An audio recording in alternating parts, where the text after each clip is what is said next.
Exodus 1. The suffering of the Israelites in Egypt. Now these are the names of the sons of Israel who came into Egypt. Every man and his household came with Jacob: Reuben, Simeon, Levi, and Judah, Issachar, Zebulun, and Benjamin, Dan and Naphtali, Gad and Asher. All the souls who came out of the Jacob's body were 70 souls. And Joseph was in Egypt already. Joseph died, as did all his brothers, and all that generation. The children of Israel were fruitful, and increased abundantly, and multiplied, and grew exceedingly mighty, and the land was filled with them. Now there arose a new king over Egypt, who didn't know Joseph. He said to his people, "Behold, the people of the children of Israel are more and mightier than we. Come, let us deal wisely with them, lest they multiply." And it happened that when any war breaks out, they also join themselves to our enemies, and fight against us, and escape out of the land.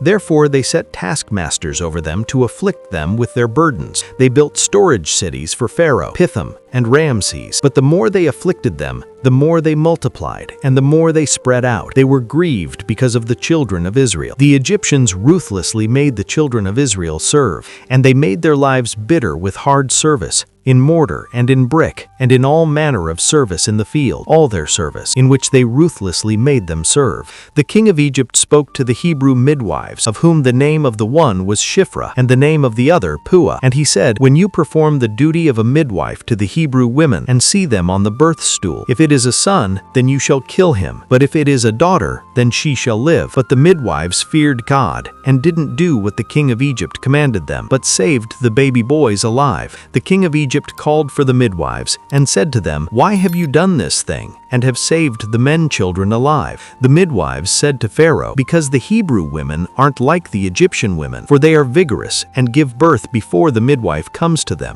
God dealt well with the midwives, and the people multiplied and grew very mighty. It happened because the midwives feared God, that he gave them families. Pharaoh charged all his people, saying, "You shall cast every son who is born into the river, and every daughter you shall save alive."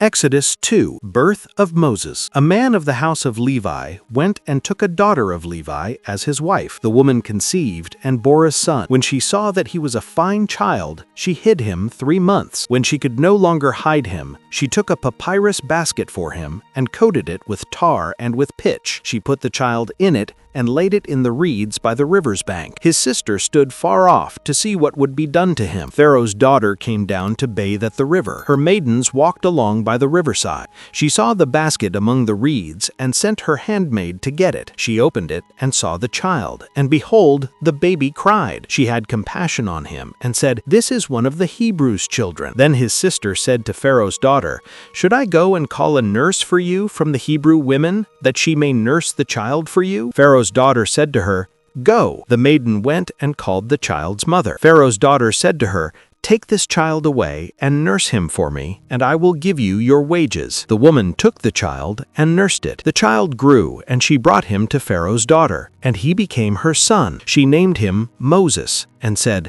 "Because I drew him out of the water." It happened in those days, when Moses had grown up, that he went out to his brothers and looked at their burdens. He saw an Egyptian striking a Hebrew, one of his brothers. He looked this way and that way, and when he saw that there was no one, he killed the Egyptian and hid him in the sand. He went out the second day, and behold, 2 men of the Hebrews were fighting with each other. He said to him who did the wrong, "Why do you strike your fellow?" He said, "Who made you a prince and judge over us? Do you plan to kill me as you killed the Egyptian?" Moses was afraid and said, "Surely this thing is known." Now when Pharaoh heard this thing, he sought to kill Moses. But Moses fled from the face of Pharaoh and lived in the land of Midian, and he sat down by a well. Now the priest of Midian had 7 daughters. They came and drew water and filled the troughs to water their father's flock. The shepherds came and drove them away. But Moses stood up and helped them and watered their flock. When they came to Reuel, their father, he said, "How is it that you have returned so early today?" They said, "An Egyptian delivered us out of the hand of the shepherds, and moreover, he drew water for us and watered the flock." He said to his daughters, "Where is he? Why is it that you have left the man? Call him, that he may eat bread." Moses was content to dwell with the man. He gave Moses Zipporah, his daughter. She bore a son, and he named him Gershom. for he said, "I have been a sojourner in a foreign land." It happened in the course of those many days that the king of Egypt died, and the children of Israel sighed because of the bondage, and they cried, and their cry came up to God because of the bondage. God heard their groaning, and God remembered his covenant with Abraham, with Isaac, and with Jacob. God saw the children of Israel, and God was concerned about them. Exodus 3. God calls Moses. Now Moses was keeping the flock of Jethro, his father-in-law, the priest of Midian, and he led the flock to the back of the wilderness and came to God's mountain, to Horeb. The angel of Yahweh appeared to him in a flame of fire out of the midst of a bush. He looked, and behold, the bush burned with fire, and the bush was not consumed. Moses said, "I will turn aside now and see this great sight, why the bush is not burnt." When Yahweh saw that he turned aside to see, God called to him out of the midst of the bush and said, "Moses, Moses." He said, "Here I am." He said, "Don't come close. Take off your sandals from off your feet, for the place you are standing on is holy ground." Moreover, he said, "I am the God of your father, the God of Abraham, the God of Isaac, and the God of Jacob." Moses hid his face, for he was afraid to look at God. Yahweh said, "I have surely seen the affliction of my people who are in Egypt, and have heard their cry because of their taskmasters, for I know their sorrows. I have come down to deliver them out of the hand of the Egyptians, and to bring them up out of that land to a good and large land, to a land flowing with milk and honey, to the place of the Canaanite, the Hittite, the Amorite, the Perizzite, the Hivite, and the Jebusite. Now behold, the cry of the children of Israel has come to me. Moreover, I have seen the oppression with which the Egyptians oppress them. Come now, therefore, and I will send you to Pharaoh, that you may bring forth my people, the children of Israel, out of Egypt." Moses said to God, "Who am I that I should go to Pharaoh, and that I should bring forth the children of Israel out of Egypt?" He said, "Certainly I will be with you. This will be the token to you that I have sent you. When you have brought forth the people out of Egypt, you shall serve God on this mountain." Moses said to God, "Behold, when I come to the children of Israel and tell them, 'The God of your fathers has sent me to you,' and they ask me, 'What is his name?' what should I tell them?" God said to Moses, "I am who I am." And he said, "You shall tell the children of Israel this, 'I am has sent me to you.'" God said moreover to Moses, "You shall tell the children of Israel this, 'Yahweh, the God of your fathers, the God of Abraham, the God of Isaac, and the God of Jacob, has sent me to you. This is my name forever, and this is my memorial to all generations. Go and gather the elders of Israel together, and tell them, Yahweh, the God of your fathers, the God of Abraham, of Isaac, and of Jacob, has appeared to me, saying, I have surely visited you and seen that which is done to you in Egypt. And I have said, I will bring you up out of the affliction of Egypt to the land of the Canaanite, the Hittite, the Amorite, the Perizzite, the Hivite, and the Jebusite, to a land flowing with milk and honey. They will listen to your voice, and you shall come, you and the elders of Israel, to the king of Egypt, and you shall tell him, Yahweh, the God of the Hebrews, has met with us. Now please let us go 3 days' journey into the wilderness, that we may sacrifice to Yahweh, our God. I know that the king of Egypt won't give you permission to go, no, not by a mighty hand. I will put forth my hand and strike Egypt with all my wonders which I will do in the midst of it, and after that he will let you go. I will give this people favor in the sight of the Egyptians, and it will happen that when you go, you shall not go empty-handed. But every woman shall ask of her neighbor and of her who sojourns in her house jewels of silver, jewels of gold, and clothing, and you shall put them on your sons and on your daughters. You shall despoil the Egyptians. Exodus chapter 4. God gives Moses extraordinary power. Moses answered, But behold, they will not believe me, nor listen to my voice, for they will say, Yahweh not appeared to you. Yahweh said to him, What is that in hand? He said, A rod. He said, Throw it on the ground. He threw it on the ground, came a snake, and Moses ran away from it. Yahweh said to Moses, Put forth your hand and take it by the tail. Put forth his hand and laid hold of it, and it became a rod in his hand, that they may believe Yahweh, the fathers, the God of Abraham, the God of Isaac, and the God of Jacob, has appeared to you. Yahweh said further to him, Now put your hand in soak. He put his hand inside his cloak, and when he took it out, behold, his hand was leprous, as white as snow. He said, Put your hand inside your cloak again. He put his hand inside his cloak again, and when he took it out of his cloak, behold, it had again as his other flesh. It will happen, they will neither believe you nor listen to the voice of the first sign, that they will believe of the latter sign. It will happen, if they will not believe two signs, not listen to your voice, that you will take of the water of the river and pour it on the dry land. The water which you take out of the river become blood on the dry land. Moses said to Yahweh, O Lord, I am not eloquent, neither before now, since you have spoken to your servant, for I am slow of speech and of a slow tongue. Yahweh said to him, Who made mouth, or who makes one mute, or deaf, or seeing, or blind? Isn't it I, Yahweh? Now therefore go, and I will be with your mouth, and teach you what you shall speak. O Lord, please send someone else. The anger of Yahweh was kindled against Moses, and he said, What about Aaron, your brother, the Levite? I know that he can speak well. Also, behold, he comes forth to meet. When he sees you, he will be glad in his heart. You shall speak, and put the words in his mouth. I will be with your mouth and with his mouth, and will teach you what you shall do. He will be your spokesman, and it will happen that he will do a mouth, and you will be him as God. You shall take this rod in your hand, you shall do the signs. Moses returned to Jethro his father-in-law, and said to him, Please let me return to my brothers who are in Egypt, and see whether they are still alive. Jethro said to Moses, Go in peace. Yahweh said to Moses in Midian, Return into Egypt, for all the men who sought your life are dead. Moses took his wife and his sons, and set them on a donkey, and he turned to the land of Egypt. Moses took God's rod in his hand. He said to Moses, When you go back into Egypt, see that you do before Pharaoh all the wonders which I have put in your hand. But I will harden his heart, and he will not let the people go. You shall tell Pharaoh, Thus says Yahweh, Israel is my son, my firstborn, and I have you, let my son go, that he may serve me, and you refuse to let him go. Behold, I will your son, your firstborn. It happened on the way to a lodging place that Yahweh met him, wanted to kill him. Then Zipporah took a flint and cut off the head of her son and cast it at his feet. And she said, Surely you are a bridegroom blood to me. So he let him alone. Then she said, You are bridegroom of blood, because of the circumcision.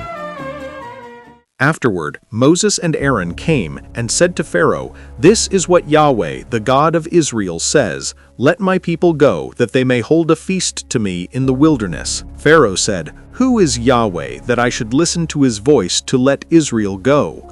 I don't know Yahweh, and moreover, I will not let Israel go. They said, The God of the Hebrews has met with us. Please let us go 3 days' journey into the wilderness and sacrifice to Yahweh our God, lest he fall on us with pestilence or with the sword. The king of Egypt said to them, Why do you, Moses and Aaron, take the people from their work? Get back to your burdens. Pharaoh said, Behold, the people of the land are now many, and you make them rest from their burdens. The same day Pharaoh commanded the taskmasters of the people and their officers, saying, You shall no longer give the people straw to make brick as before. Let them go and gather straw for themselves. The number of the bricks which they made before you require from them. You shall not diminish anything of it, for they are idle. Therefore they cry, saying, Let us go and sacrifice to our God. Let heavier work be laid on the men, that they may labor therein, and don't let them pay any attention to lying words. The taskmasters of the people went out, and their officers, and they spoke to the people, saying, This is what Pharaoh says, I will not give you straw.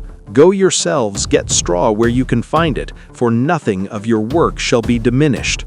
So the people were scattered abroad throughout all the land of Egypt to gather stubble for straw. The taskmasters were urgent, saying, "Fulfill your work quota daily, as when there was straw." The officers of the children of Israel, whom Pharaoh's taskmasters had set over them, were beaten and demanded, "Why haven't you fulfilled your quota both yesterday and today in making brick as before?" Then the officers of the children of Israel came and cried to Pharaoh, saying, "Why do you deal this way with your servants? No straw is given to your servants, and they tell us, 'Make brick,' and behold, your servants are beaten, but the fault is in your own people." But he said, "You are idle, you are idle. Therefore you say, 'Let us go and sacrifice to Yahweh.' Go therefore now and work, for no straw shall be given to you, yet shall you deliver the same number of bricks." The officers of the children of Israel saw that they were in trouble when it was said, "You shall not diminish anything from your daily quota of bricks." They met Moses and Aaron, who stood in the way as they came forth from Pharaoh, and they said to them, "May Yahweh look at you and judge, because you have made us a stench to be abhorred in the eyes of Pharaoh and in the eyes of his servants, to put a sword in their hand to kill us." Moses returned to Yahweh and said, "Lord, why have you brought trouble on this people? Why is it that you have sent me? For since I came to Pharaoh to speak in your name, he has brought trouble on this people. Neither have you delivered your people at all." Exodus chapter 6. God calls Moses. Yahweh said to Moses, "Now you shall see what I will do to Pharaoh, for by a strong hand he shall let them go, and by a strong hand he shall drive them out of his land." God spoke to Moses and said to him, "I am Yahweh, and I appeared to Abraham, to Isaac, and to Jacob as God Almighty. But by my name Yahweh I was not known to them. I have also established my covenant with them to give them the land of Canaan, the land of their travels, in which they lived as aliens. Moreover, I have heard the groaning of the children of Israel, whom the Egyptians keep in bondage, and I have remembered my covenant. Therefore tell the children of Israel, I am Yahweh, and I will bring you out from under the burdens of the Egyptians, and I will rid you out of their bondage, and I will redeem you with an outstretched arm and with great judgments. And I will take you to me for a people, and I will be to you a God, and you shall know that I am Yahweh your God, who brings you out from under the burdens of the Egyptians. I will bring you into the land which I swore to give to Abraham, to Isaac, and to Jacob, and I will give it to you for a heritage. I am Yahweh." Moses spoke so to the children of Israel, but they didn't listen to Moses for anguish of spirit and for cruel bondage. Yahweh spoke to Moses, saying, "Go in, speak to Pharaoh king of Egypt, that he let the children of Israel go out of his land." Moses spoke before Yahweh, saying, "Behold, the children of Israel haven't listened to me. How then shall Pharaoh listen to me, who am of uncircumcised lips?" Yahweh spoke to Moses and to Aaron, and gave them a charge to the children of Israel and to Pharaoh king of Egypt, to bring the children of Israel out of the land of Egypt. These are the heads of their fathers' houses, the sons of Reuben, the firstborn of Israel, Hanok and Palu, Hezron and Carmi. These are the families of Reuben. The sons of Simeon, Jemuel and Jamin and Ohad and Jachin and Shaul, the son of a Canaanite woman. These are the families of Simeon. These are the names of the sons of Levi according to their generations, Gershon and Kohath and Merari. And the years of the life of Levi were 137 years. The sons of Gershon, Libni and Shimi, according to their families. The sons of Kohath, Amram and Izhar and Hebron and Uziel. And the years of the life of Kohath were 133 years. The sons of Merari, Mali and Mushi. These are the families of the Levites according to their generations.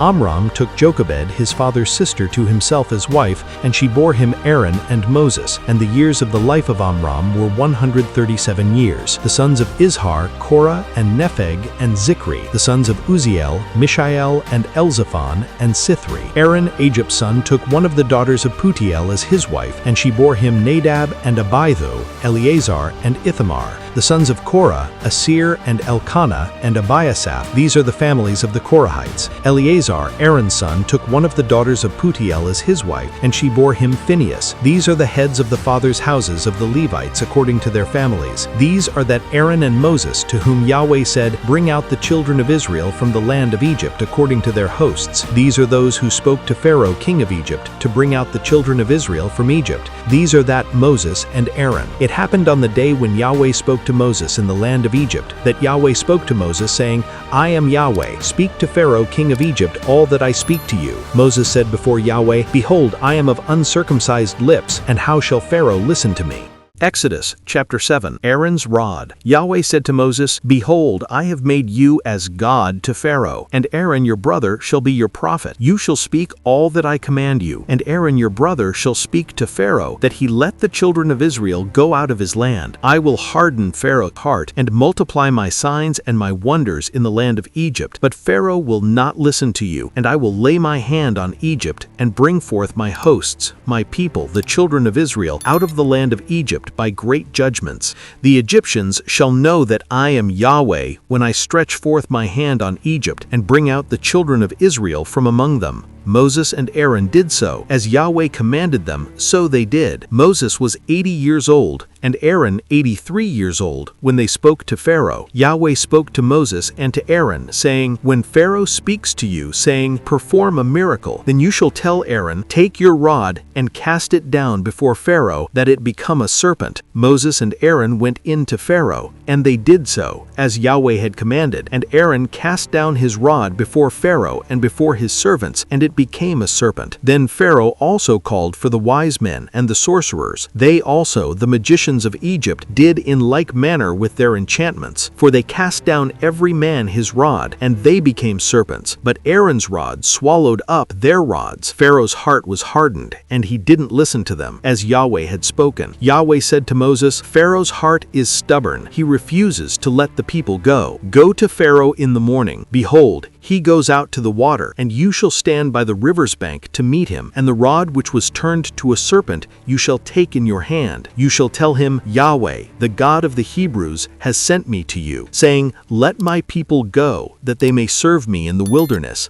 And behold, until now you haven't listened. Thus says Yahweh, In this you shall know that I am Yahweh. Behold, I will strike with the rod that is in my hand on the waters which are in the river, and they shall be turned to blood. The fish that are in the river shall die, and the river shall become foul, and the Egyptians shall loathe to drink water from the river. Yahweh said to Moses, Tell Aaron, Take your rod and stretch out your hand over the waters of Egypt, over their rivers, over their streams, and over all their ponds of water, that they may become blood, and there shall be blood throughout all the land of Egypt, both in vessels of wood and in vessels of stone. Moses and Aaron did so, as Yahweh commanded, and he lifted up the rod and struck the waters that were in the river, in the sight of Pharaoh and in the sight of his servants, and all the waters that were in the river were turned to blood. The fish that were in the river died, and the river became foul, and the Egyptians couldn't drink water from the river, and the blood was throughout all the land of Egypt. The magicians of Egypt did in like manner with their enchantments, and Pharaoh's heart was hardened, and he didn't listen to them, as Yahweh had spoken. Pharaoh turned and went into his house, neither did he lay even this to heart. All the Egyptians dug round about the river for water to drink, for they couldn't drink of the water of the river. 7 days were fulfilled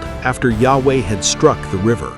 Exodus 8. The mosquito plague. Yahweh spoke to Moses, Go into Pharaoh and tell him, This is what Yahweh says, Let my people go, that they may serve me. If you refuse to let them go, behold, I will plague all your borders with frogs, and the river shall swarm with frogs, which shall go up and come into your house, and into your bedchamber, and on your bed, and into the house of your servants, and on your people, and into your ovens, and into your kneading troughs. And the frogs shall come up both on you and on your people and on all your servants. Yahweh said to Moses, Tell Aaron, Stretch forth your hand with your rod over the rivers, over the streams, and over the pools, and cause frogs to come up on the land of Egypt. Aaron stretched out his hand over the waters of Egypt, and the frogs came up and covered the land of Egypt. The magicians did in like manner with their enchantments, and brought up frogs on the land of Egypt. Then Pharaoh called for Moses and Aaron, and said, Entreat Yahweh that he take away the frogs from me and from my people, and I will let the people go, that they may sacrifice to Yahweh.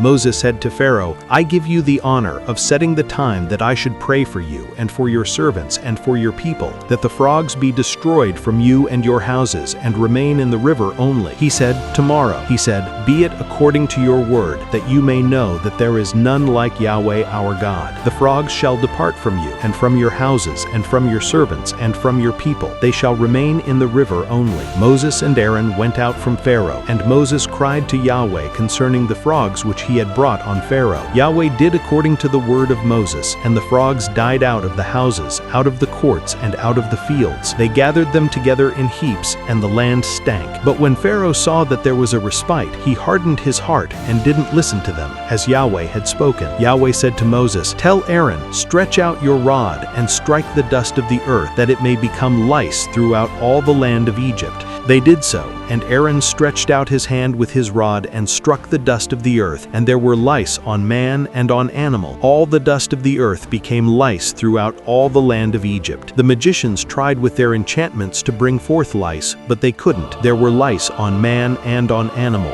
Then the magician said to Pharaoh, "This is the finger of God." And Pharaoh's heart was hardened, and he didn't listen to them, as Yahweh had spoken. Yahweh said to Moses, "Rise up early in the morning, and stand before Pharaoh. Behold, he comes forth to the water, and tell him, 'This is what Yahweh says, Let my people go, that they may serve me. Else, if you will not let my people go, behold, I will send swarms of flies on you, and on your servants, and on your people, and into your houses, and the houses of the Egyptians shall be full of swarms of flies, and also the ground whereon they are. I will set apart in that day the land of Goshen, in which my people dwell, that no swarms of flies shall be there, to the end you may know that I am Yahweh in the midst of the earth. I will put a division between my people and your people. By tomorrow shall this sign be." Yahweh did so, and there came grievous swarms of flies into the house of Pharaoh and into his servants' houses. And in all the land of Egypt the land was corrupted by reason of the swarms of flies. Pharaoh called for Moses and for Aaron,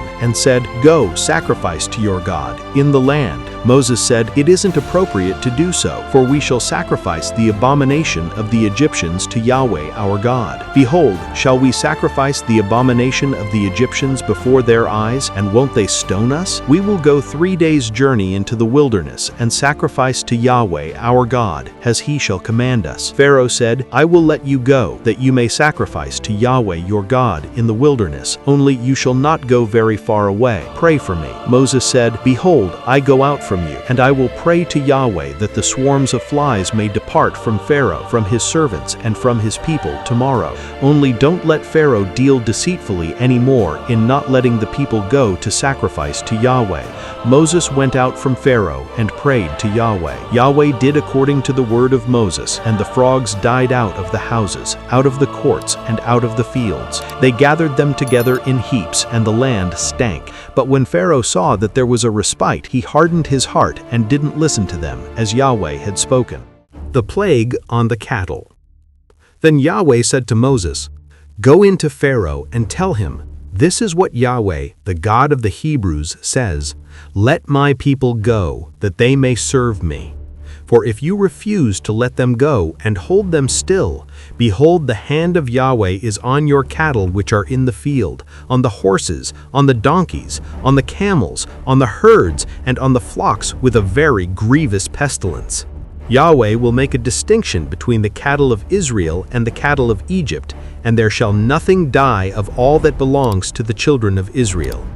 Yahweh appointed a set time, saying, 'Tomorrow Yahweh shall do this thing in the land.'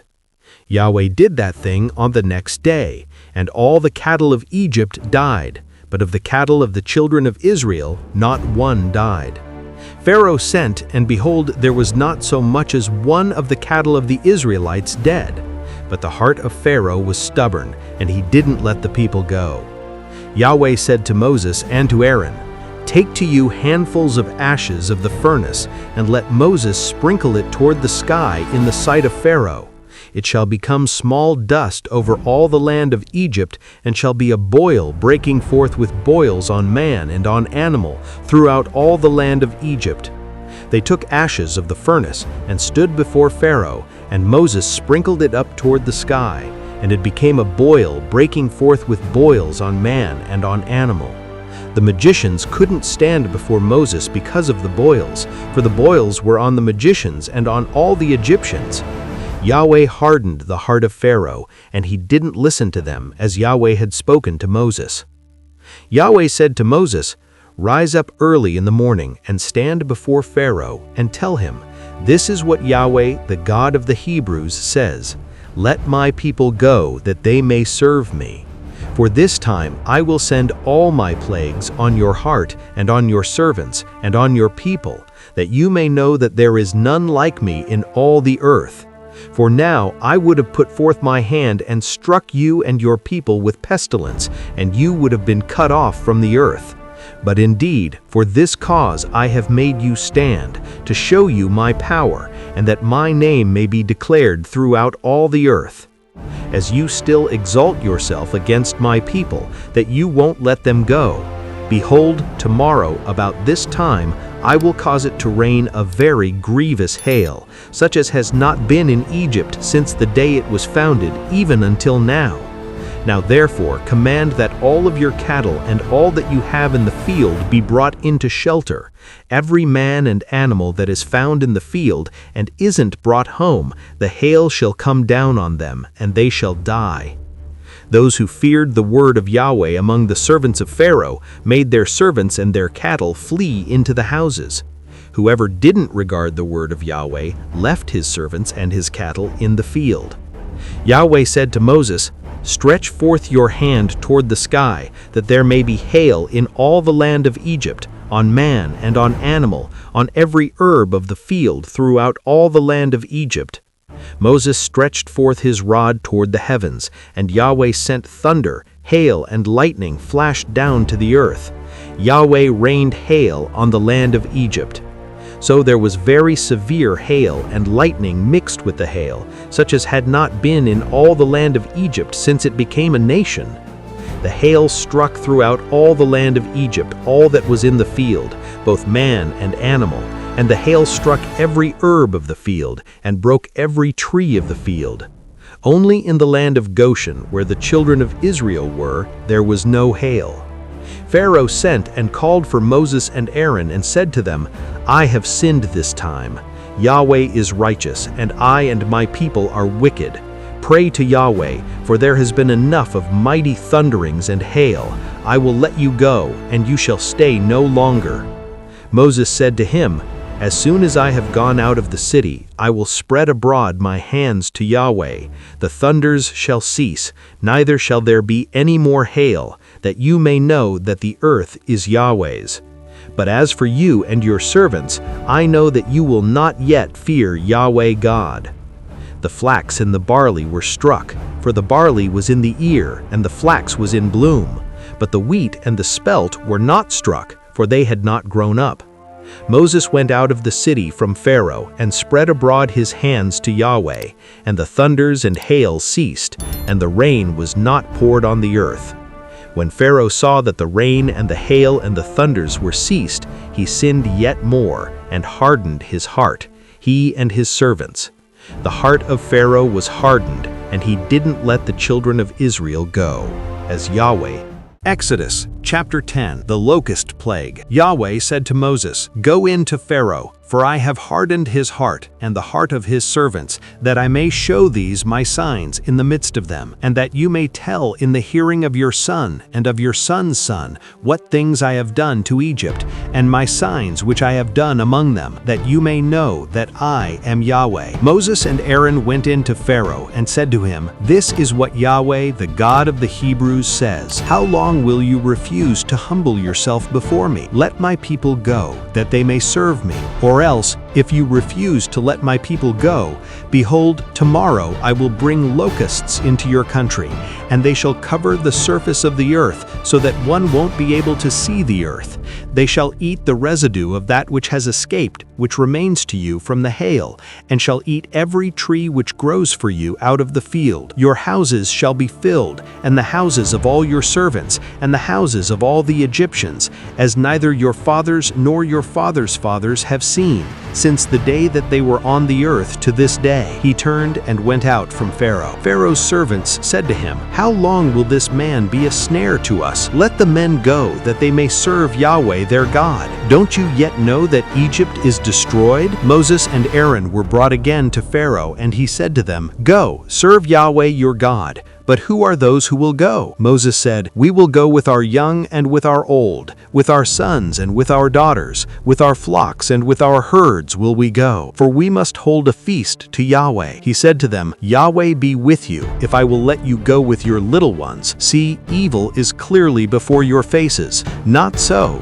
Go now, you who are men, and serve Yahweh, for that is what you desire." They were driven out from Pharaoh's presence. Yahweh said to Moses, "Stretch out your hand over the land of Egypt for the locusts, that they may come up on the land of Egypt and eat every herb of the land, even all that the hail has left." Moses stretched forth his rod over the land of Egypt, and Yahweh brought an east wind on the land all that day and all the night. And when it was morning, the east wind brought the locusts. The locusts went up over all the land of Egypt and rested in all the borders of Egypt. They were very grievous. Before them there were no such locusts as they, neither after them shall be such, for they covered the surface of the whole earth, so that the land was darkened, and they ate every herb of the land, and all the fruit of the trees which the hail had left. There remained nothing green, either tree or herb of the field, through all the land of Egypt. Then Pharaoh called for Moses and Aaron in haste, and he said, "I have sinned against Yahweh your God, and against you. Now therefore please forgive my sin again, and pray to Yahweh your God, that he may also take away from me this death." He went out from Pharaoh and prayed to Yahweh. Yahweh turned an exceeding strong west wind, which took up the locusts and drove them into the Red Sea. There remained not one locust in all the borders of Egypt. But Yahweh hardened Pharaoh's heart, and he didn't let the children of Israel go. Yahweh said to Moses, "Stretch out your hand toward the sky, that there may be darkness over the land of Egypt, even darkness which may be felt." Moses stretched forth his hand toward the sky, and there was a thick darkness in all the land of Egypt 3 days. They didn't see one another, neither did anyone rise from his place for 3 days, but all the children of Israel had light in their dwellings. Pharaoh called to Moses and said, "Go, serve Yahweh, only let your flocks and your herds stay behind. Let your little ones also go with you." Moses said, "You must also give into our hand sacrifices and burnt offerings, that we may sacrifice to Yahweh our God. Our cattle also shall go with us. There shall not a hoof be left behind, for of it we must take to serve Yahweh our God. And we don't know with what we must serve Yahweh until we come there." But Yahweh hardened Pharaoh's heart, and he wouldn't let them go. Pharaoh said to him, "Get away from me. Be careful to see my face no more, for in the day you see my face, you shall die." Moses said, "You have spoken well. I will see your face no more." Exodus 11. Death of the eldest sons of the Egyptians. Yahweh said to Moses, "Yet one plague more will I bring on Pharaoh and on Egypt.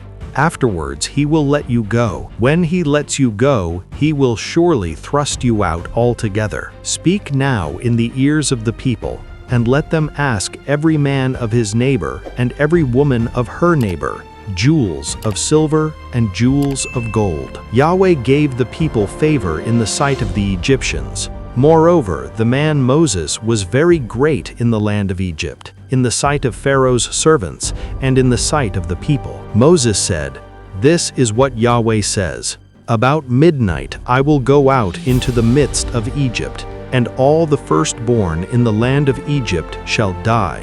From the firstborn of Pharaoh who sits on his throne, even to the firstborn of the maidservant who is behind the mill, and all the firstborn of cattle. There shall be a great cry throughout all the land of Egypt, such as there has not been, nor shall be any more. But against any of the children of Israel, a dog won't even bark or move its tongue, against man or animal, that you may know that Yahweh makes a distinction between the Egyptians and Israel. All these your servants shall come down to me, and bow down themselves to me, saying, 'Get out, and all the people who follow you, and after that I will go out.'"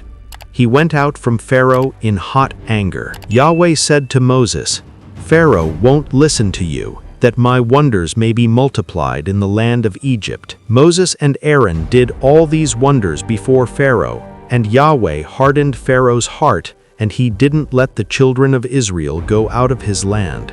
Exodus 12, the institution of Passover. Yahweh spoke to Moses and Aaron in the land of Egypt, saying, "This month shall be to you the beginning of months. It shall be the first month of the year to you. Speak to all the congregation of Israel, saying, On the 10th day of this month they shall take to them every man a lamb, according to their fathers' houses, a lamb for a household. And if the household be too little for a lamb, then he and his neighbor next to his house shall take one according to the number of the souls. According to everyone can eat, you shall make your count for the lamb. Your lamb shall be without blemish, a male, a year old. You shall take it from the sheep or from the goats, and you shall keep it until the 14th day of the same month, and the whole assembly of the congregation of Israel shall kill it at evening. They shall take some of the blood and put it on the two side posts and on the lintel, on the houses in which they shall eat it. They shall eat the flesh in that night, roasted with fire and unleavened bread. They shall eat it with bitter herbs. Don't eat it raw, nor boiled at all with water, but roasted with fire, with its head, its legs, and its inner parts. You shall let nothing of it remain until the morning, but that which remains of it until the morning you shall burn with fire.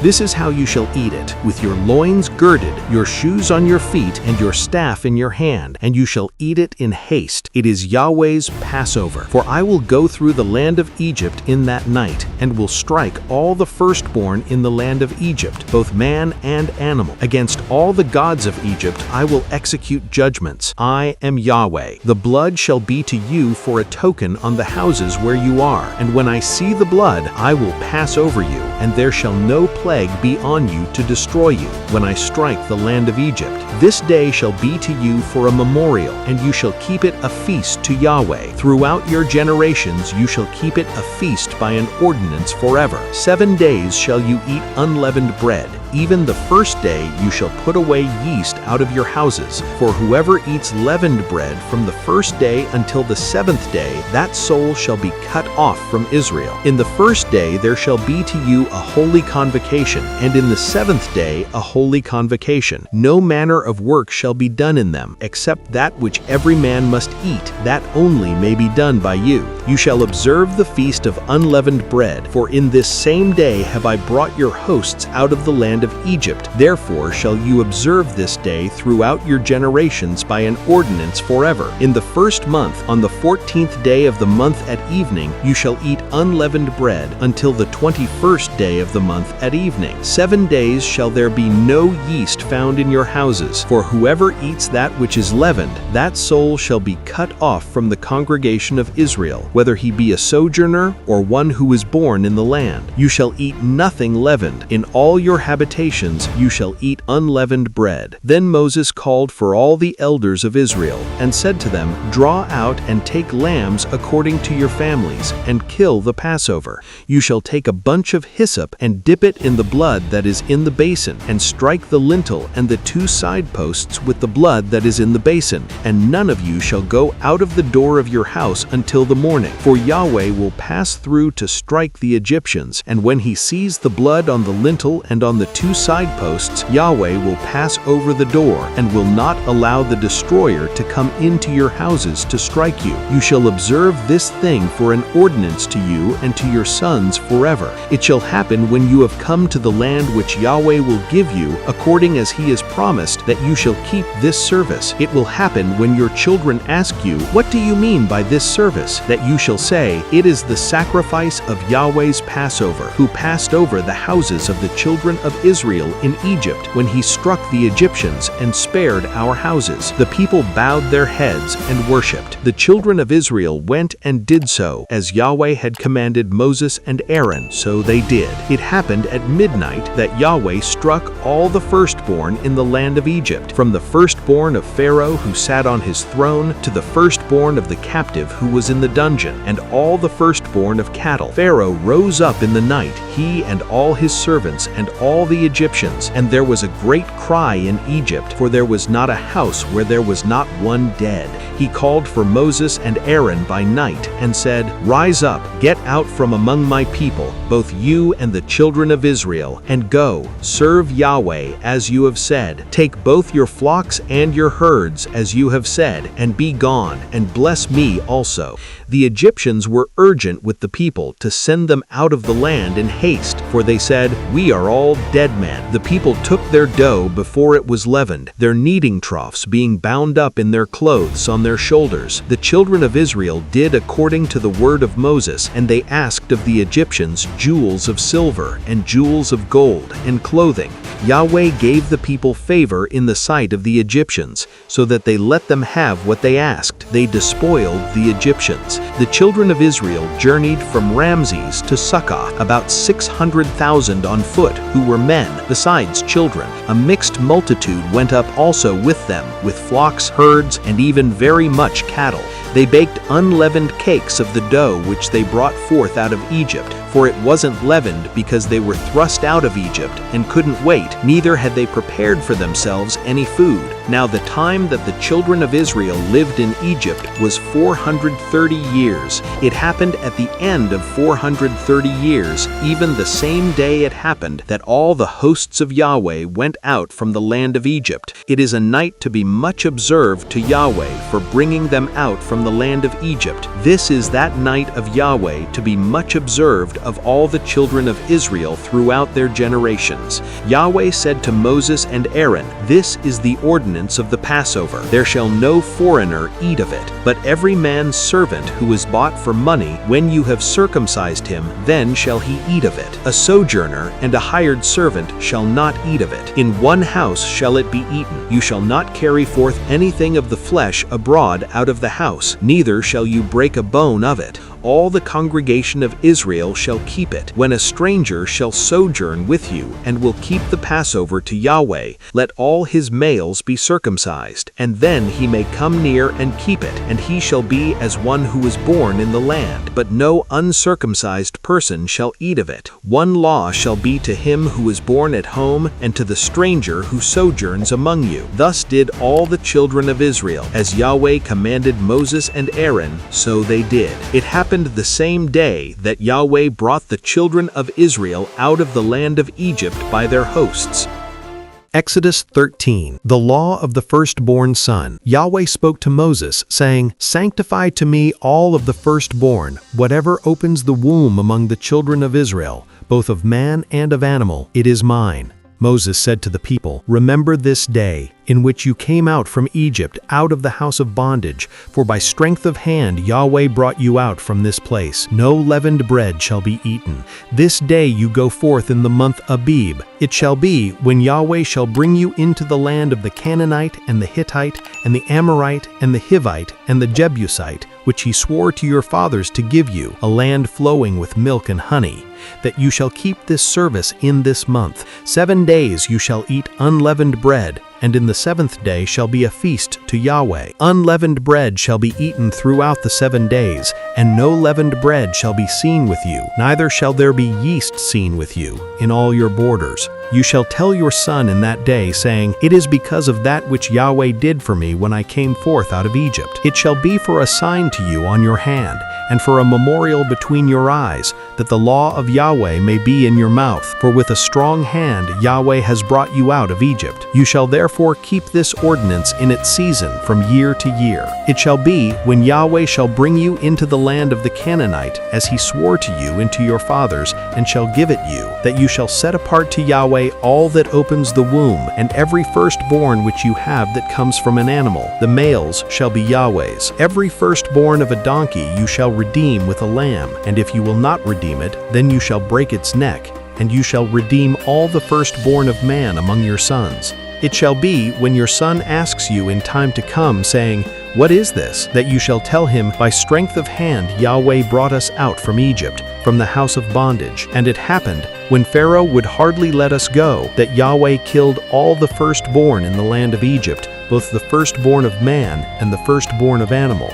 Therefore I sacrifice to Yahweh all that opens the womb, being males, but all the firstborn of my sons I redeem. It shall be for a sign on your hand, and for symbols between your eyes, for by strength of hand Yahweh brought us forth out of Egypt. It happened, when Pharaoh had let the people go, that God didn't lead them by the way of the land of the Philistines, although that was near. For God said, lest perhaps the people change their minds when they see war and they return to Egypt. But God led the people around by the way of the wilderness by the Red Sea, and the children of Israel went up armed out of the land of Egypt. Moses took the bones of Joseph with him, for he had made the children of Israel swear, saying, God will surely visit you, and you shall carry up my bones away from here with you. They took their journey from Sukkoth and encamped in Etham, in the edge of the wilderness. Yahweh went before them by day in a pillar of cloud to lead them on their way, and by night in a pillar of fire to give them light, that they might go by day and by night. The pillar of cloud by day and the pillar of fire by night didn't depart from before the people. Exodus 14, the crossing of the Red Sea. Yahweh spoke to Moses, saying, Speak to the children of Israel that they turn back and encamp before Pihahiroth, between Migdol and the sea, before Baal-zephon. You shall encamp opposite it by the sea. Pharaoh will say of the children of Israel, They are entangled in the land. The wilderness has shut them in. I will harden Pharaoh's heart, and he will follow after them, and I will get honor over Pharaoh and over all his host, and the Egyptians shall know that I am Yahweh. They did so. It was told the king of Egypt that the people had fled, and the heart of Pharaoh and of his servants was changed towards the people. And they said, What is this we have done, that we have let Israel go from serving us? He made ready his chariot, and took his army with him, and he took 600 chosen chariots, and all the chariots of Egypt, and captains over all of them. Yahweh hardened the heart of Pharaoh king of Egypt, and he pursued after the children of Israel, for the children of Israel went out with a high hand. The Egyptians pursued after them all the horses and chariots of Pharaoh, his horsemen, and his army, and overtook them encamping by the sea, beside Pihahiroth, before Baal-zephon. When Pharaoh drew near, the children of Israel lifted up their eyes, and behold, the Egyptians were marching after them, and they were very afraid. The children of Israel cried out to Yahweh. They said to Moses, Because there were no graves in Egypt, have you taken us away to die in the wilderness? Why have you treated us this way to bring us forth out of Egypt? Isn't this the word that we spoke to you in Egypt, saying, Leave us alone, that we may serve the Egyptians? For it were better for us to serve the Egyptians than that we should die in the wilderness. Moses said to the people, Don't be afraid. Stand still and see the salvation of Yahweh, which he will work for you today. For the Egyptians whom you have seen today, you shall never see them again. Yahweh will fight for you, and you shall be still. Yahweh said to Moses, Why do you cry to me? Speak to the children of Israel that they go forward. Lift up your rod, and stretch out your hand over the sea, and divide it. And the children of Israel shall go into the midst of the sea on dry ground.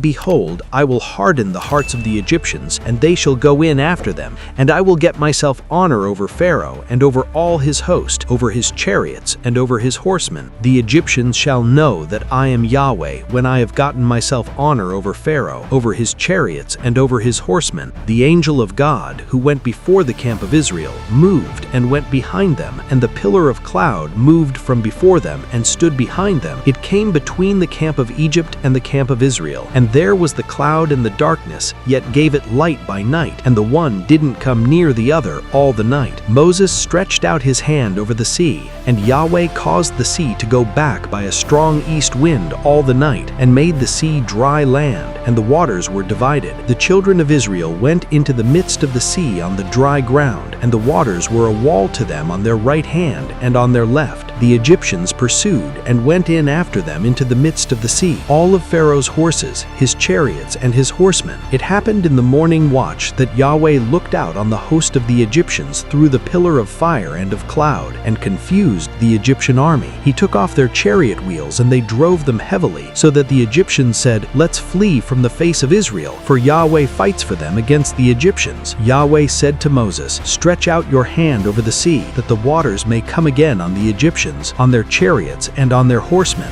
Moses stretched out his hand over the sea, and the sea returned to its strength when the morning appeared, and the Egyptians fled against it. Yahweh overthrew the Egyptians in the midst of the sea. The waters returned, and covered the chariots and the horsemen, even all of Pharaoh's army that went in after them into the sea. There remained not so much as one of them. But the children of Israel walked on dry ground in the midst of the sea, and the waters were a wall to them on their right hand and on their left. Thus Yahweh saved Israel that day out of the hand of the Egyptians, and Israel saw the Egyptians dead on the seashore. Israel saw the great work which Yahweh did to the Egyptians, and the people feared Yahweh, and they believed in Yahweh and in his servant Moses.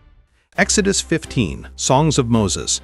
Then Moses and the children of Israel sang this song to Yahweh, and said, I will sing to Yahweh, for he has triumphed gloriously. The horse and his rider he has thrown into the sea. Yah is my strength and song. He has become my salvation. This is my God, and I will praise him. My father's God, and I will exalt him. Yahweh is a man of war. Yahweh is his name. Pharaoh's chariots and his host has he cast into the sea. His chosen captains are sunk in the Red Sea. The deeps cover them. They went down into the depths like a stone. Your right hand, Yahweh, is glorious in power. Your right hand, Yahweh, dashes the enemy in pieces. In the greatness of your excellency, you overthrow those who rise up against you. You send forth your wrath. It consumes them as stubble. With the blast of your nostrils, the waters were piled up. The floods stood upright as a heap.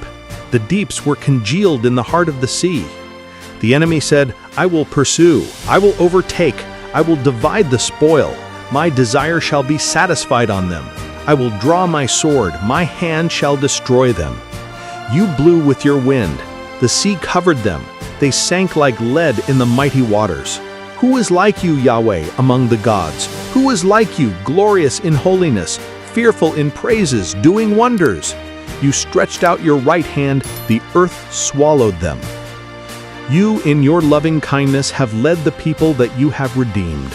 You have guided them in your strength to your holy habitation. The peoples have heard, they tremble. Pangs have taken hold on the inhabitants of Philistia. Then the chiefs of Edom were dismayed. Trembling takes hold of the mighty men of Moab. All the inhabitants of Canaan are melted away. Terror and dread falls on them. By the greatness of your arm, they are as still as a stone. Until your people pass over, Yahweh, until the people pass over who you have purchased, you shall bring them in and plant them in the mountain of your inheritance, the place, Yahweh, which you have made for yourself to dwell in, the sanctuary, Lord, which your hands have established. Yahweh shall reign forever and ever. For the horses of Pharaoh went in with his chariots and with his horsemen into the sea, and Yahweh brought back the waters of the sea on them, but the children of Israel walked on dry land in the midst of the sea. Miriam the prophetess, the sister of Aaron, took a tambourine in her hand, and all the women went out after her with tambourines and with dances. Miriam answered them, Sing to Yahweh, for he has triumphed gloriously. The horse and his rider he has thrown into the sea. Moses led Israel onward from the Red Sea, and they went out into the wilderness of Shur, and they went 3 days in the wilderness and found no water. When they came to Marah, they couldn't drink from the waters of Marah, for they were bitter. Therefore the name of it was called Marah. The people murmured against Moses, saying, What shall we drink? Then he cried to Yahweh. Yahweh showed him a tree, and he threw it into the waters, and the waters were made sweet. There he made a statute and an ordinance for them, and there he tested them. And he said, If you will diligently listen to the voice of Yahweh your God, and will do that which is right in his eyes, and will pay attention to his commandments, and keep all his statutes, I will put none of the diseases on you which I have put on the Egyptians, for I am Yahweh who heals you. They came to Elim, where there were 12 springs of water and 70 palm trees, and they encamped there by the waters. Exodus 16, the manna and the quails. They took their journey from Elim, and all the congregation of the children of Israel came to the wilderness of Sin, which is between Elim and Sinai, on the 15th day of the 2nd month after their departing out of the land of Egypt. The whole congregation of the children of Israel murmured against Moses and against Aaron in the wilderness. And the children of Israel said to them, We wish that we had died by the hand of Yahweh in the land of Egypt, when we sat by the flesh pots, when we ate our fill of bread, for you have brought us out into this wilderness to kill this whole assembly with hunger. Then said Yahweh to Moses, Behold, I will rain bread from the sky for you, and the people shall go out and gather a day's portion every day, that I may test them, whether they will walk in my law or not. It shall come to pass on the 6th day, that they shall prepare that which they bring in, and it shall be twice as much as they gather daily. Moses and Aaron said to all the children of Israel, "At evening then you shall know that Yahweh has brought you out from the land of Egypt, and in the morning then you shall see the glory of Yahweh, because he hears your murmurings against Yahweh. Who are we that you murmur against us?" Moses said, "Now Yahweh shall give you meat to eat in the evening, and in the morning bread to satisfy you, because Yahweh hears your murmurings, which you murmur against him. And who are we? Your murmurings are not against us, but against Yahweh." Moses said to Aaron, "Tell all the congregation of the children of Israel, 'Come near before Yahweh, for he has heard your murmurings.'" It happened as Aaron spoke to the whole congregation of the children of Israel, that they looked toward the wilderness, and, behold, the glory of Yahweh appeared in the cloud. Yahweh spoke to Moses, saying, "I have heard the murmurings of the children of Israel. Speak to them, saying, 'At evening you shall eat meat, and in the morning you shall be filled with bread, and you shall know that I am Yahweh your God.'" It happened at evening that quails came up and covered the camp, and in the morning the dew lay around the camp. When the dew that lay had gone, behold, on the surface of the wilderness was a small round thing, small as the hoarfrost on the ground. When the children of Israel saw it, they said one to another, "What is it?" For they didn't know what it was. Moses said to them, "It is the bread which Yahweh has given you to eat. This is the thing which Yahweh has commanded. Gather of it every one according to his eating, an omer a head, according to the number of your persons shall you take it, every man for those who are in his tent." The children of Israel did so, and gathered some more, some less. When they measured it with an omer, he who gathered much had nothing over, and he who gathered little had no lack. They gathered every man according to his eating. Moses said to them, "Let no one leave of it until the morning." Notwithstanding, they didn't listen to Moses, but some of them left of it until the morning, and it bred worms and became foul. And Moses was angry with them. They gathered it morning by morning, every one according to his eating. When the sun grew hot, it melted. It happened that on the 6th day they gathered twice as much bread, 2 omers for each one, and all the rulers of the congregation came and told Moses. He said to them, "This is that which Yahweh has spoken. Tomorrow is a solemn rest, a holy Sabbath to Yahweh. Bake that which you want to bake, and boil that which you want to boil, and all that remains over lay up for yourselves to be kept until the morning." They laid it up until the morning, as Moses bade, and it didn't become foul, neither was there any worm in it. Moses said, "Eat that today, for today is a Sabbath to Yahweh. Today you shall not find it in the field. 6 days you shall gather it, but on the 7th day is the Sabbath. In it there shall be none." It happened on the 7th day that some of the people went out to gather, and they found none. Yahweh said to Moses, "How long do you refuse to keep my commandments and my laws? Behold, because Yahweh has given you the Sabbath, therefore he gives you on the 6th day the bread of 2 days. Everyone stay in his place, let no one go out of his place on the 7th day." So the people rested on the 7th day. The house of Israel called the name of it manna, and it was like coriander seed, white, and its taste was like wafers with honey. Moses said, "This is the thing which Yahweh has commanded. Let an omer full of it be kept throughout your generations, that they may see the bread with which I fed you in the wilderness when I brought you forth from the land of Egypt." Moses said to Aaron, "Take a pot and put an omer full of manna in it, and lay it up before Yahweh to be kept throughout your generations." As Yahweh commanded Moses, so Aaron laid it up before the testimony to be kept. The children of Israel ate the manna 40 years until they came to an inhabited land. They ate the manna until they came to the borders of the land of Canaan. Now an omer is the 10th part of an ephah. Exodus chapter 17. Water from the rock. All the congregation of the children of Israel journeyed from the wilderness of Sin by their journeys according to Yahweh's commandment, and encamped in Rephidim, but there was no water for the people to drink. Therefore the people quarreled with Moses and said, "Give us water to drink." Moses said to them, "Why do you quarrel with me? Why do you test Yahweh?" The people were thirsty for water there, and the people murmured against Moses and said, "Why have you brought us up out of Egypt to kill us, our children, and our livestock with thirst?" Moses cried to Yahweh, saying, "What shall I do with these people? They are almost ready to stone me." Yahweh said to Moses, "Walk on before the people, and take the elders of Israel with you, and take the rod in your hand with which you struck the Nile, and go. Behold, I will stand before you there on the rock in Horeb. You shall strike the rock, and water will come out of it, that the people may drink." Moses did so in the sight of the elders of Israel. He called the name of the place Massah and Meribah, because the children of Israel quarreled, and because they tested Yahweh, saying, "Is Yahweh among us or not?" Then Amalek came and fought with Israel in Rephidim. Moses said to Joshua, "Choose men for us and go out, fight with Amalek. Tomorrow I will stand on the top of the hill with God's rod in my hand." So Joshua did as Moses had told him and fought with Amalek. And Moses, Aaron, and Hur went up to the top of the hill. It happened when Moses held up his hand that Israel prevailed, and when he let down his hand, Amalek prevailed. But Moses' hands were heavy, and they took a stone and put it under him, and he sat on it. Aaron and Hur held up his hands, the one on the one side and the other on the other side. His hands were steady until sunset.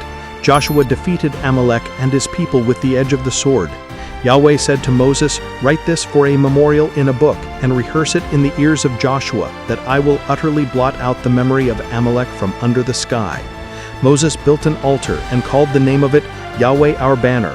He said, "Yah has sworn, Yahweh will have war with Amalek from generation to generation." Exodus 18.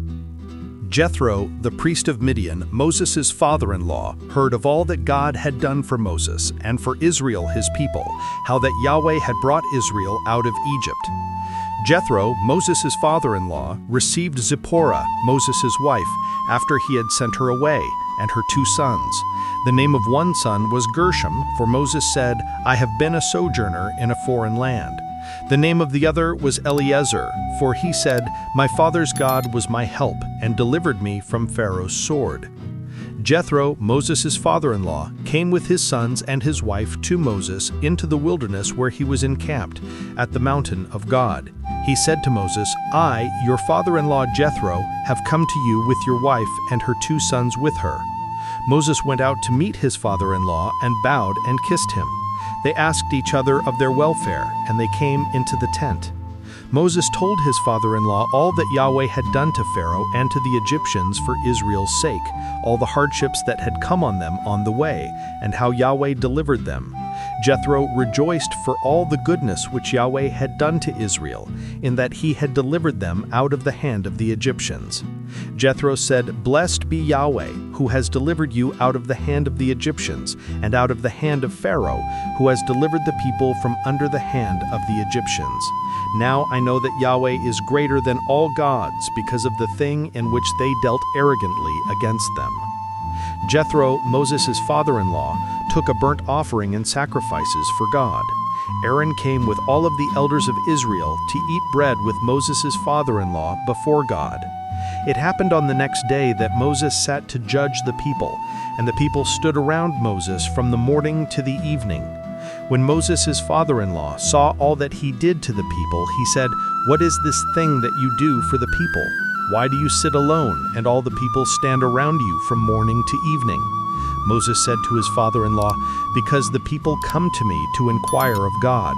When they have a matter, they come to me, and I judge between a man and his neighbor, and I make them know the statutes of God and his laws."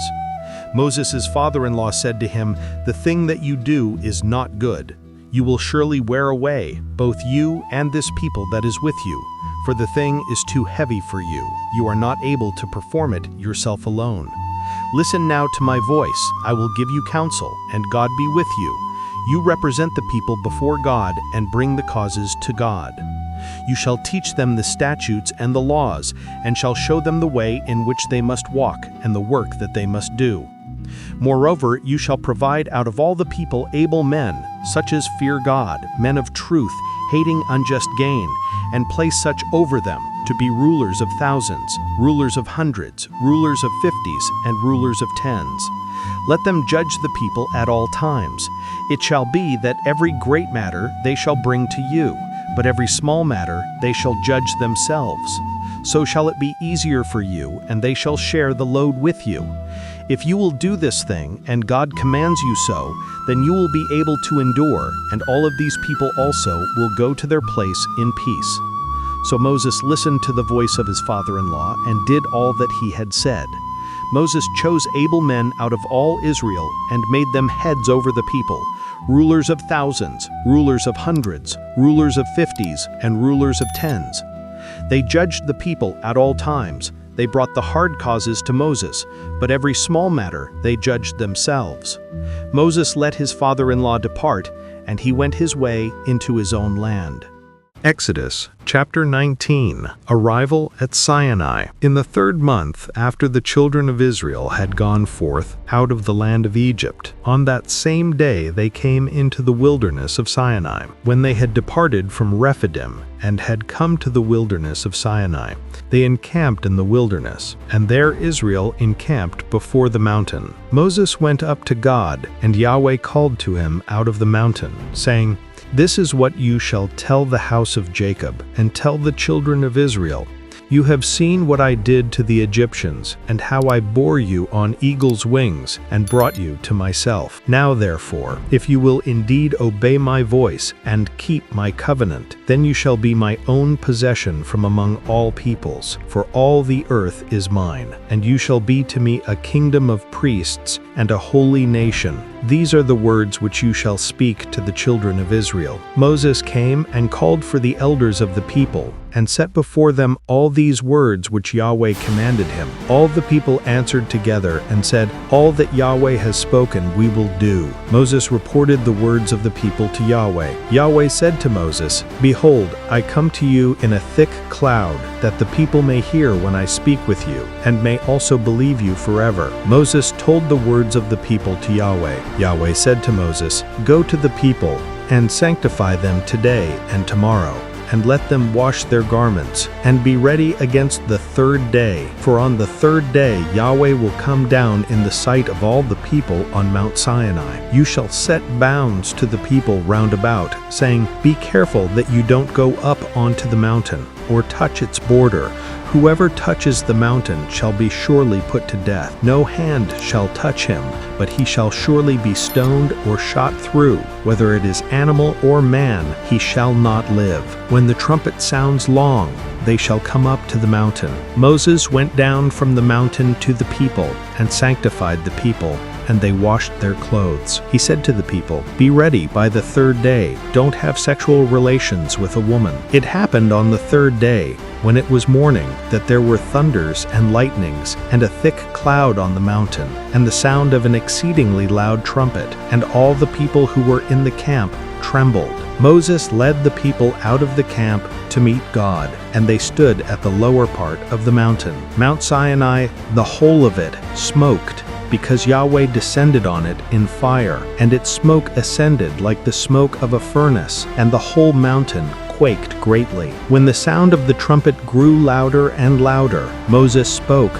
and God answered him by a voice. Yahweh came down on Mount Sinai, to the top of the mountain. Yahweh called Moses to the top of the mountain, and Moses went up. Yahweh said to Moses, "Go down, charge the people, lest they break through to Yahweh to gaze, and many of them perish. Let the priests also, who come near to Yahweh, sanctify themselves, lest Yahweh break forth on them." Moses said to Yahweh, "The people can't come up to Mount Sinai, for you charged us, saying, 'Set bounds around the mountain and sanctify it.'" Yahweh said to him, "Go down, and you shall bring Aaron up with you. But don't let the priests and the people break through to come up to Yahweh, lest he break forth on them." So Moses went down to the people and told them.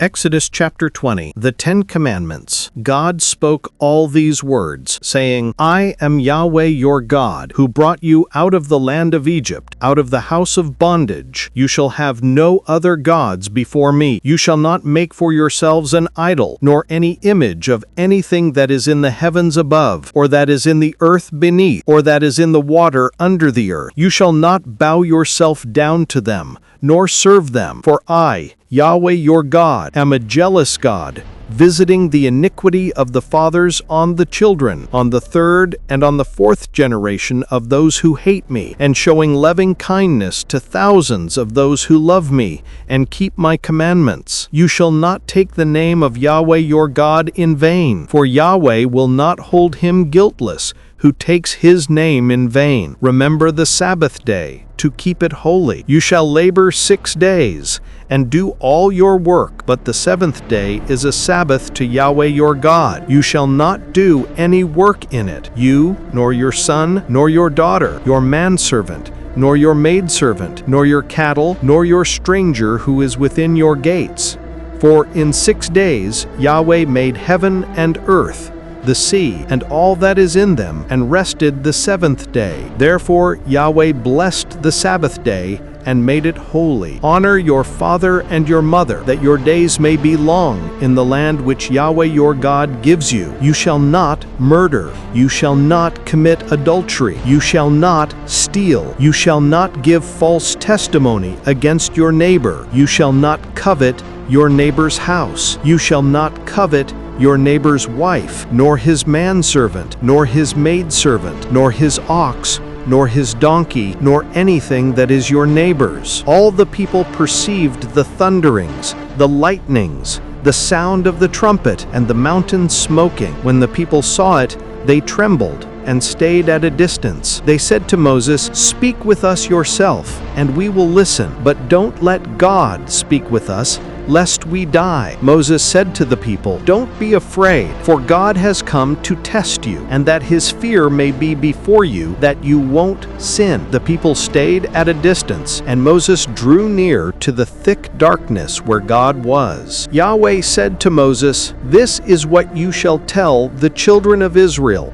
You yourselves have seen that I have talked with you from heaven. You shall most certainly not make alongside of me gods of silver or gods of gold for yourselves. You shall make an altar of earth for me, and shall sacrifice on it your burnt offerings and your peace offerings, your sheep and your oxen. In every place where I record my name, I will come to you, and I will bless you. If you make me an altar of stone, you shall not build it of hewn stones. For if you lift up your tool on it, you have polluted it. Neither shall you go up by steps to my altar, that your nakedness may not be exposed to it." Exodus 21. Laws concerning slaves. Now these are the ordinances which you shall set before them. If you buy a Hebrew servant, he shall serve 6 years, and in the 7th he shall go out free without paying anything. If he comes in by himself, he shall go out by himself. If he is married, then his wife shall go out with him. If his master gives him a wife, and she bears him sons or daughters, the wife and her children shall be her master's, and he shall go out by himself. But if the servant shall plainly say, "I love my master, my wife, and my children, I will not go out free," then his master shall bring him to God, and shall bring him to the door or to the doorpost, and his master shall bore his ear through with an awl, and he shall serve him forever. If a man sells his daughter to be a maidservant, she shall not go out as the men servants do. If she doesn't please her master, who has married her to himself, then he shall let her be redeemed. He shall have no right to sell her to a foreign people, seeing he has dealt deceitfully with her. If he marries her to his son, he shall deal with her after the manner of daughters. If he takes another wife to himself, he shall not diminish her food, her clothing, and her marital rights. If he doesn't do these 3 things for her, she may go free without paying any money. One who strikes a man so that he dies shall surely be put to death, but not if it is unintentional, but God allows it to happen. Then I will appoint you a place where he shall flee. If a man schemes and comes presumptuously on his neighbor to kill him, you shall take him from my altar, that he may die. Anyone who attacks his father or his mother shall be surely put to death. Anyone who kidnaps someone and sells him, or if he is found in his hand, he shall surely be put to death. Anyone who curses his father or his mother shall surely be put to death. If men quarrel and one strikes the other with a stone or with his fist, and he doesn't die but is confined to bed, if he rises again and walks around with his staff, then he who struck him shall be cleared. Only he shall pay for the loss of his time and shall provide for his healing until he is thoroughly healed. If a man strikes his servant or his maidservant with a rod, and he dies under his hand, he shall surely be punished. Notwithstanding, if he gets up after a day or 2, he shall not be punished, for he is his property. If men fight and hurt a pregnant woman so that she gives birth prematurely, and yet no harm follows, he shall be surely fined as much as the woman's husband demands and the judges allow. But if any harm follows, then you must take life for life, eye for eye, tooth for tooth, hand for hand, foot for foot, burning for burning, wound for wound, and bruise for bruise. If a man strikes his servant's eye or his maid's eye and destroys it, he shall let him go free for his eye's sake. If he strikes out his manservant's tooth or his maidservant's tooth, he shall let him go free for his tooth's sake. If a bull gores a man or a woman to death, the bull shall surely be stoned, and its flesh shall not be eaten, but the owner of the bull shall not be held responsible. But if the bull had a habit of goring in the past, and it has been testified to its owner, and he has not kept it in, but it has killed a man or a woman, the bull shall be stoned, and its owner shall also be put to death. If a ransom is laid on him, then he shall give for the redemption of his life whatever is laid on him. Whether it has gored a son or has gored a daughter, according to this judgment it shall be done to him. If the bull gores a manservant or a maidservant, 30 shekels of silver shall be given to their master, and the ox shall be stoned. If a man opens a pit, or if a man digs a pit and doesn't cover it, and a bull or a donkey falls into it, the owner of the pit shall make it good. He shall give money to its owner, and the dead animal shall be his. If one man's bull injures another's so that it dies, then they shall sell the live bull and divide its price, and they shall also divide the dead animal. Or if it is known that the bull was in the habit of goring in the past, and his owner has not kept it in, he shall surely pay bull for bull, and the dead animal shall be his own. Exodus 22, Moral and Religious Laws. If a man steals an ox or a sheep and kills it or sells it, he shall pay 5 oxen for an ox and 4 sheep for a sheep. If the thief is found breaking in and is struck so that he dies, there shall be no guilt of bloodshed for him. If the sun has risen on him, there shall be guilt of bloodshed for him, he shall make restitution. If he has nothing, then he shall be sold for his theft. If the stolen property is found in his hand alive, whether it is ox, donkey, or sheep, he shall pay double. If a man causes a field or vineyard to be eaten, and lets his animal loose, and it grazes in another man's field, he shall make restitution from the best of his own field, and from the best of his own vineyard. If fire breaks out and catches in thorns, so that the shocks of grain, or the standing grain, or the field are consumed, he who kindled the fire shall surely make restitution. If a man delivers to his neighbor money or stuff to keep, and it is stolen out of the man's house, if the thief is found, he shall pay double. If the thief isn't found, then the master of the house shall come near to God to find out if he hasn't put his hand to his neighbor's goods. For every matter of trespass, whether it be for ox, for donkey, for sheep, for clothing, or for any kind of lost thing, whereof one says, "This is mine," the cause of both parties shall come before God. He whom God condemns shall pay double to his neighbor. If a man delivers to his neighbor a donkey, an ox, a sheep, or any animal to keep, and it dies or is injured or driven away, no man seeing it, the oath of Yahweh shall be between them both, whether he hasn't put his hand to his neighbor's goods, and the owner of it shall accept it, and he shall not make restitution. But if it is stolen from him, he shall make restitution to the owner of it. If it is torn in pieces, let him bring it for evidence. He shall not make good that which was torn. If a man borrows anything of his neighbor's, and it is injured or dies, the owner of it not being with it, he shall surely make restitution. If the owner of it is with it, he shall not make it good. If it is a leased thing, it came for its lease. If a man entices a virgin who isn't pledged to be married and lies with her, he shall surely pay a dowry for her to be his wife. If her father utterly refuses to give her to him, he shall pay money according to the dowry of virgins. You shall not allow a sorceress to live. Whoever has sex with an animal shall surely be put to death. He who sacrifices to any god, except to Yahweh only, shall be utterly destroyed. You shall not wrong an alien, neither shall you oppress him, for you were aliens in the land of Egypt. You shall not take advantage of any widow or fatherless child. If you take advantage of them at all, and they cry at all to me, I will surely hear their cry. And my wrath will grow hot, and I will kill you with the sword, and your wives shall be widows, and your children fatherless. If you lend money to any of my people with you, who is poor, you shall not be to him as a creditor, neither shall you charge him interest. If you take your neighbor's garment as collateral, you shall restore it to him before the sun goes down, for that is his only covering, it is his garment for his skin. What would he sleep in?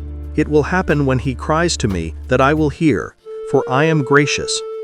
You shall not blaspheme God, nor curse a ruler of your people.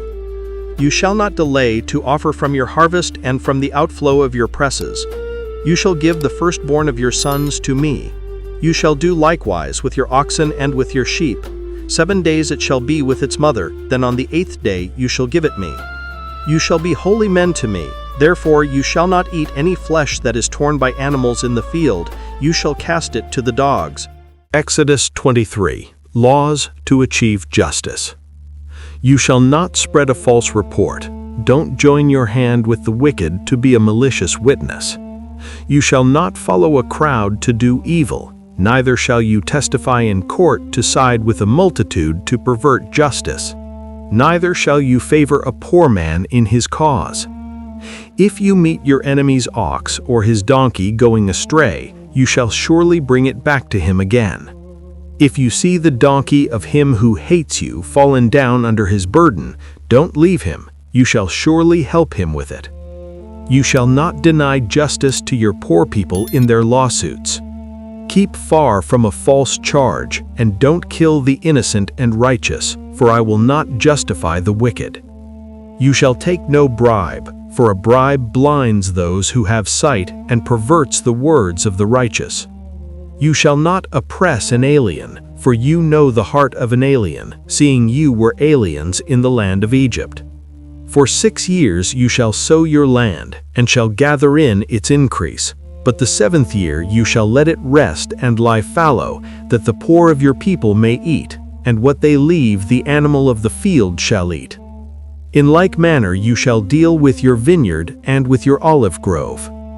6 days you shall do your work, and on the 7th day you shall rest, that your ox and your donkey may have rest, and the son of your handmaid and the alien may be refreshed. Be careful to do all things that I have said to you, and don't invoke the name of other gods, neither let them be heard out of your mouth. You shall observe a feast to me 3 times a year. You shall observe the feast of unleavened bread. 7 days you shall eat unleavened bread, as I commanded you, at the time appointed in the month Abib, for in it you came out from Egypt, and no one shall appear before me empty.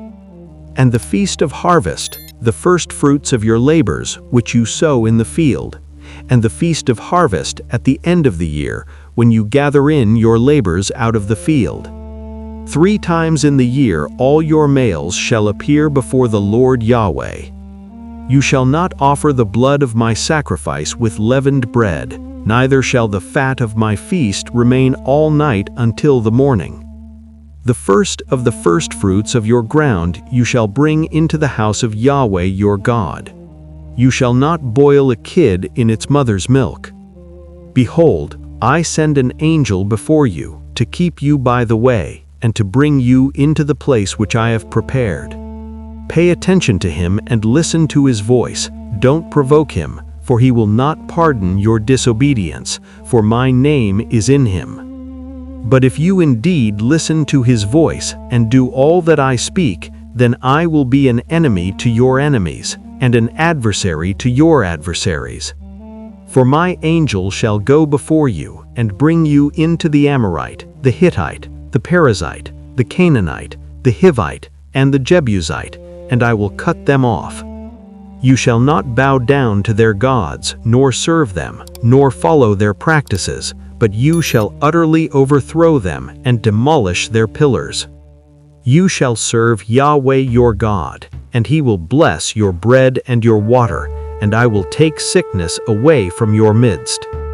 No one will miscarry or be barren in your land. I will fulfill the number of your days. I will send my terror before you, and will confuse all the people to whom you come, and I will make all your enemies turn their backs to you. I will send the hornet before you, which will drive out the Hivite, the Canaanite, and the Hittite from before you. I will not drive them out from before you in 1 year, lest the land become desolate, and the animals of the field multiply against you. Little by little I will drive them out from before you, until you have increased and inherit the land. I will set your border from the Red Sea even to the Sea of the Philistines, and from the wilderness to the river. For I will deliver the inhabitants of the land into your hand, and you shall drive them out before you. You shall make no covenant with them, nor with their gods. They shall not dwell in your land, lest they make you sin against me. For if you serve their gods, it will surely be a snare to you. Exodus chapter 24. Confirmation of the alliance. He said to Moses, "Come up to Yahweh, you and Aaron, Nadab and Abihu, and 70 of the elders of Israel, and worship from a distance. Moses alone shall come near to Yahweh, but they shall not come near, neither shall the people go up with him." Moses came and told the people all the words of Yahweh, and all the ordinances, and all the people answered with one voice, and said, "All the words which Yahweh has spoken will we do."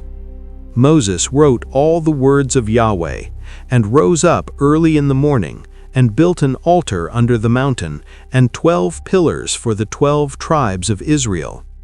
He sent young men of the children of Israel who offered burnt offerings and sacrificed peace offerings of oxen to Yahweh.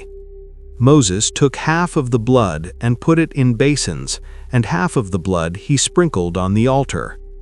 He took the book of the covenant and read it in the hearing of the people, and they said, "All that Yahweh has spoken will we do, and be obedient."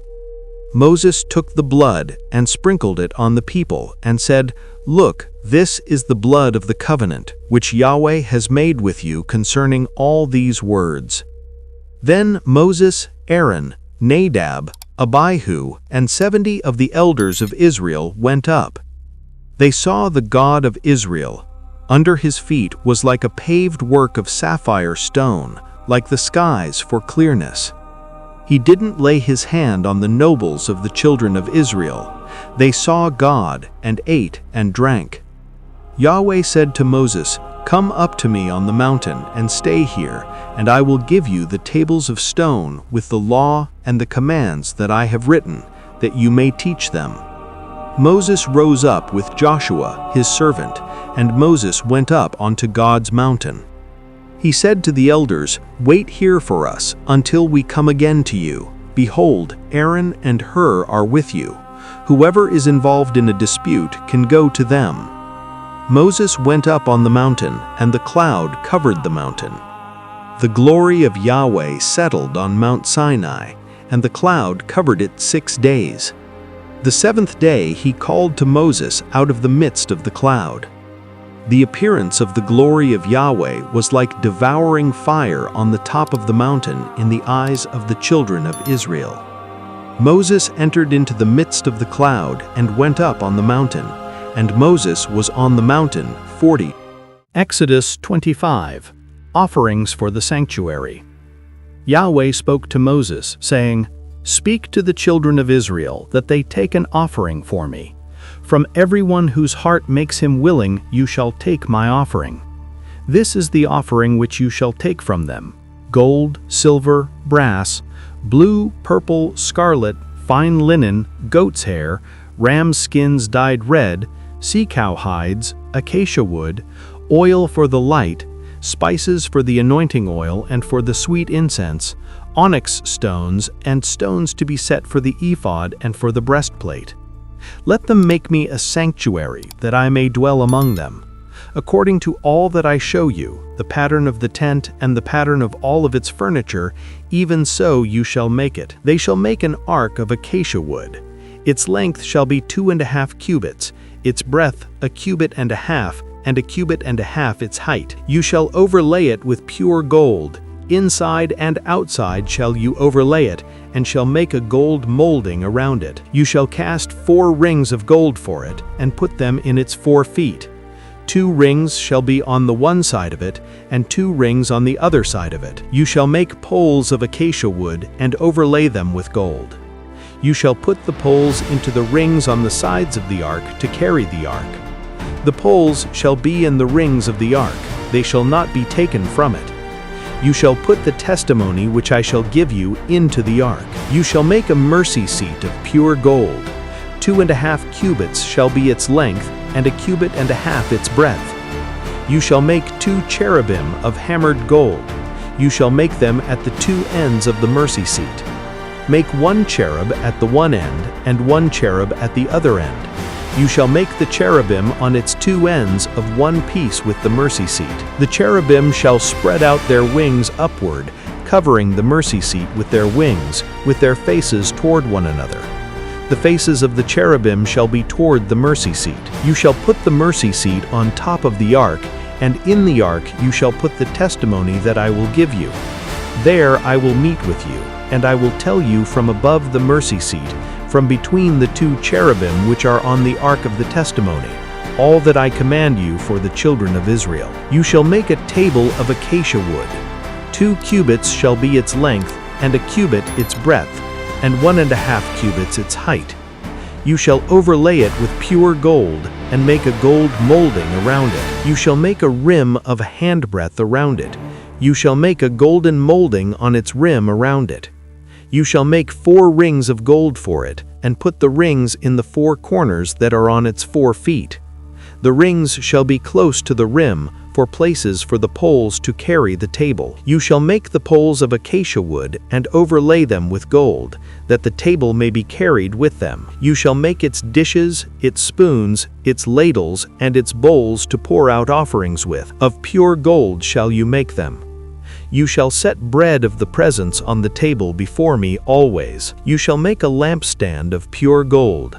Of hammered work shall the lampstand be made, even its base, its shaft, its cups, its buds, and its flowers shall be of one piece with it. There shall be 6 branches going out of its sides, 3 branches of the lampstand out of its one side, and 3 branches of the lampstand out of its other side. 3 cups made like almond blossoms in one branch, a bud and a flower, and 3 cups made like almond blossoms in the other branch, a bud and a flower. So for the 6 branches going out of the lampstand. And in the lampstand 4 cups made like almond blossoms, its buds and its flowers. And a bud under 2 branches of one piece with it, and a bud under 2 branches of one piece with it, and a bud under 2 branches of one piece with it, for the 6 branches going out of the lampstand.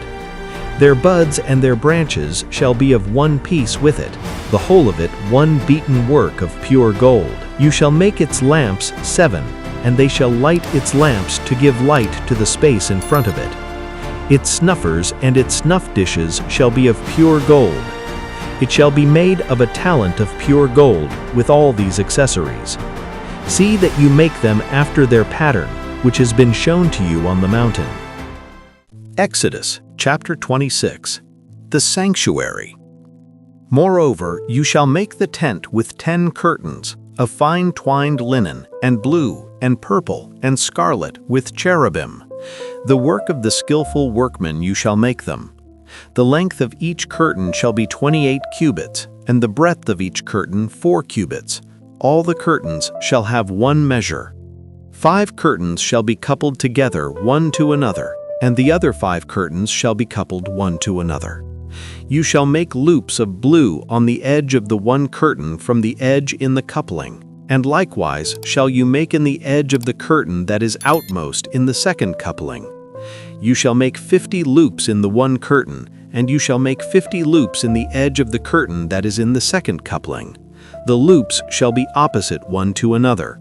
You shall make 50 clasps of gold, and couple the curtains one to another with the clasps, and the tent shall be a unit. You shall make curtains of goat's hair for a covering over the tent. 11 curtains shall you make them. The length of each curtain shall be 30 cubits, and the breadth of each curtain 4 cubits. The 11 curtains shall have one measure. You shall couple 5 curtains by themselves, and 6 curtains by themselves, and shall double over the 6th curtain in the forefront of the tent. You shall make 50 loops on the edge of the one curtain that is outmost in the coupling, and 50 loops on the edge of the curtain which is outmost in the second coupling. You shall make 50 clasps of brass, and put the clasps into the loops, and couple the tent together, that it may be one. The overhanging part that remains of the curtains of the tent, the half curtain that remains, shall hang over the back of the tent.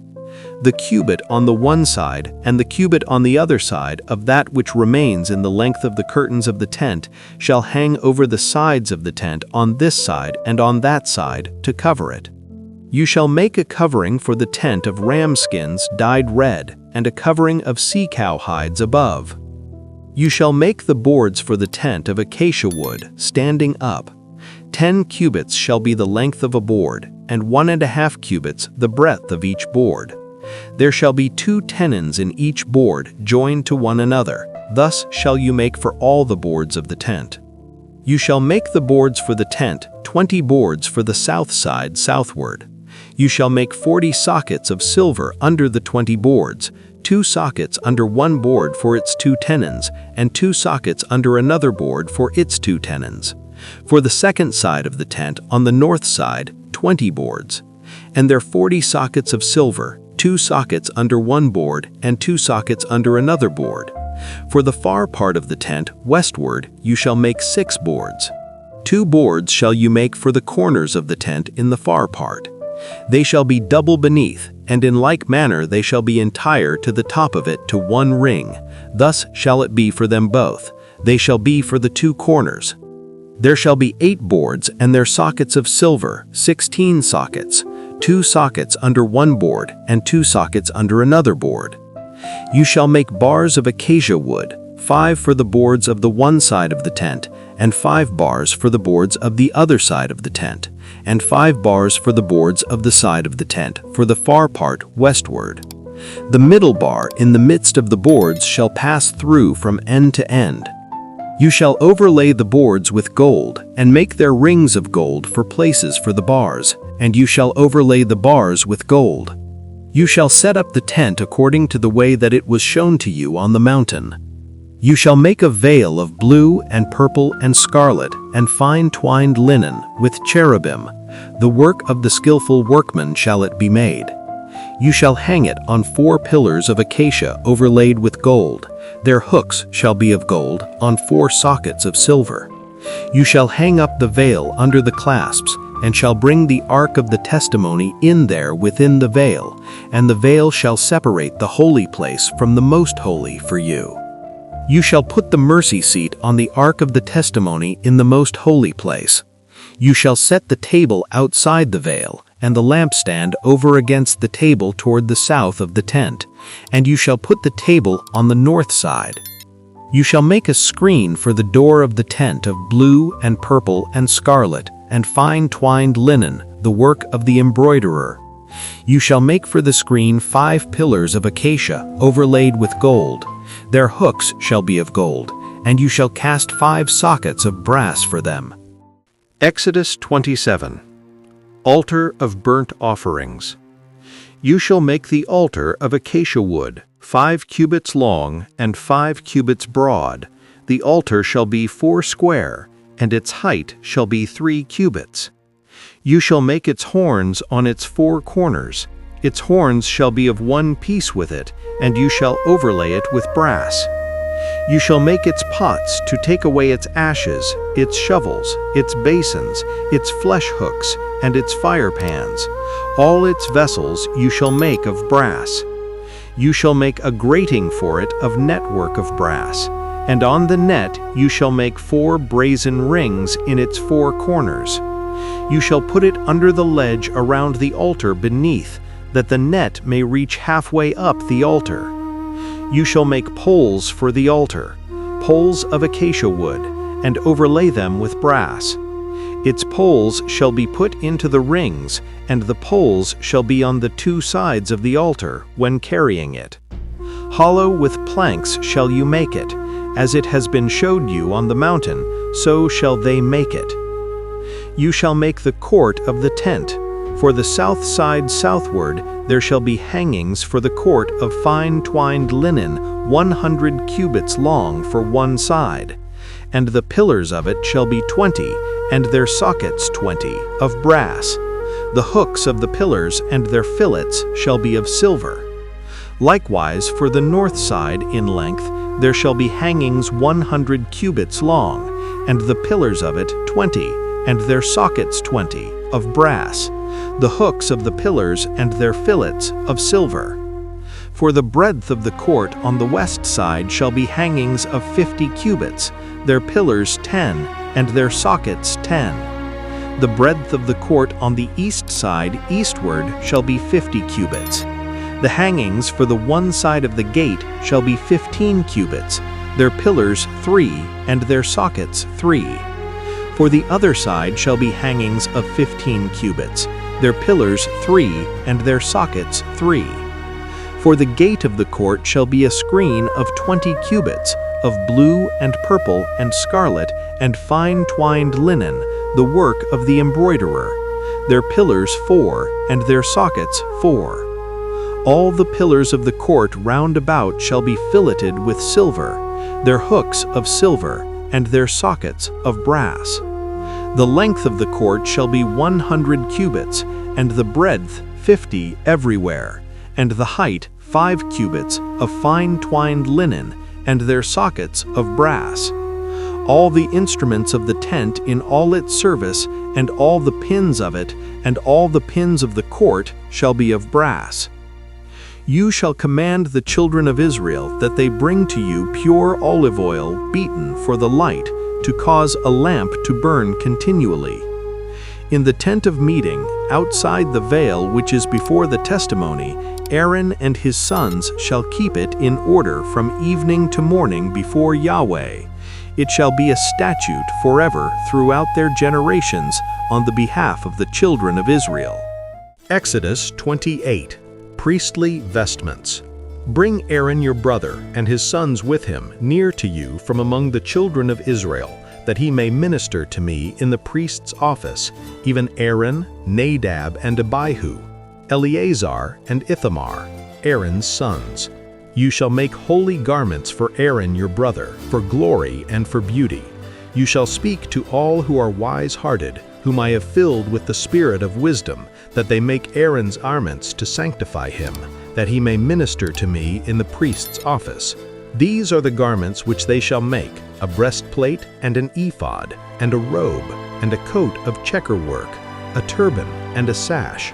And they shall make holy garments for Aaron your brother and his sons, that he may minister to me in the priest's office. They shall take the gold and the blue and the purple and the scarlet and the fine linen. They shall make the ephod of gold, of blue and purple, scarlet, and fine twined linen, the work of the skillful workman. It shall have 2 shoulder pieces joined to the 2 ends of it, that it may be joined together. The skillfully woven band which is on it, that is on him, shall be like its work, and of the same piece, of gold, of blue, and purple, and scarlet, and fine twined linen.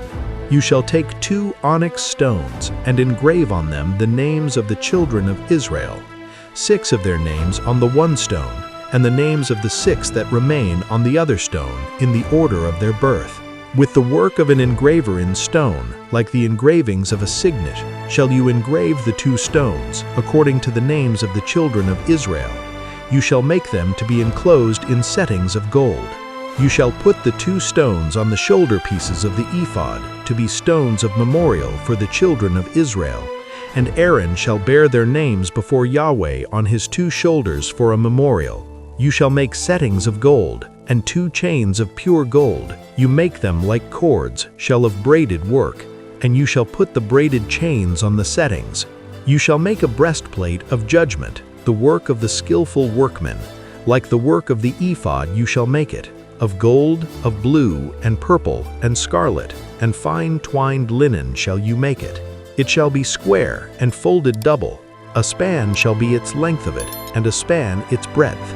You shall set in it settings of stones, 4 rows of stones. A row of ruby, topaz, and beryl shall be the first row, and the second row a turquoise, a sapphire, and an emerald, and the third row a jacinth, an agate, and an amethyst, and the 4th row a chrysolite, an onyx, and a jasper. They shall be enclosed in gold in their settings. The stones shall be according to the names of the children of Israel, 12, according to their names, like the engravings of a signet, every one according to his name, they shall be for the 12 tribes. You shall make on the breastplate chains like cords of braided work of pure gold. You shall make on the breastplate 2 rings of gold, and shall put the 2 rings on the 2 ends of the breastplate. You shall put the 2 braided chains of gold in the 2 rings at the ends of the breastplate.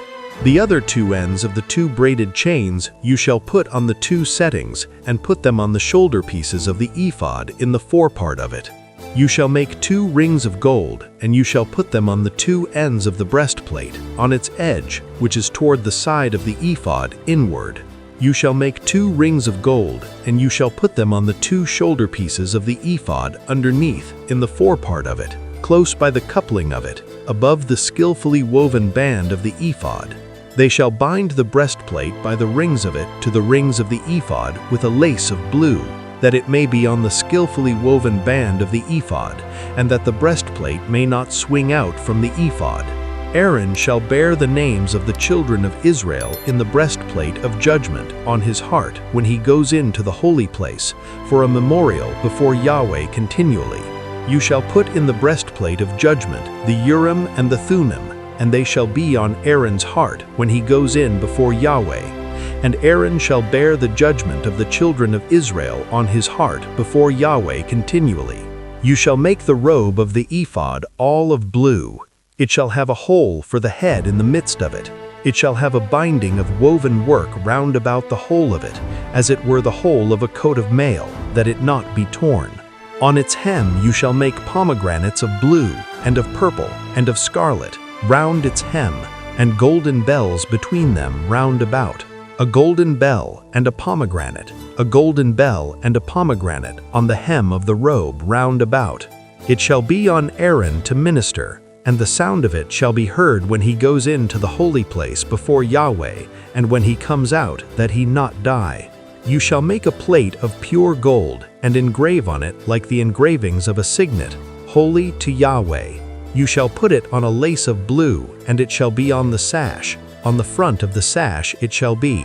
It shall be on Aaron's forehead, and Aaron shall bear the iniquity of the holy things which the children of Israel shall make holy in all their holy gifts, and it shall be always on his forehead, that they may be accepted before Yahweh. You shall weave the coat in checkerwork of fine linen, and you shall make a turban of fine linen, and you shall make a sash, the work of the embroiderer. You shall make coats for Aaron's sons, and you shall make sashes for them, and headbands shall you make for them, for glory and for beauty. You shall put them on Aaron your brother, and on his sons with him, and shall anoint them, and consecrate them, and sanctify them, that they may minister to me in the priest's office. You shall make them linen breeches to cover the flesh of their nakedness. From the loins even to the thighs they shall reach. They shall be on Aaron and on his sons when they go into the tent of meeting, or when they come near to the altar to minister in the holy place, that they don't bear iniquity and die. It shall be a statute forever to him, and to his descendants after him. Exodus 29, Consecration of Priests. This is the thing that you shall do to them to make them holy, to minister to me in the priest's office. Take 1 young bull and 2 rams without blemish, unleavened bread, unleavened cakes mixed with oil, and unleavened wafers anointed with oil. You shall make them of fine wheat flour. You shall put them into 1 basket and bring them in the basket with the bull and the 2 rams.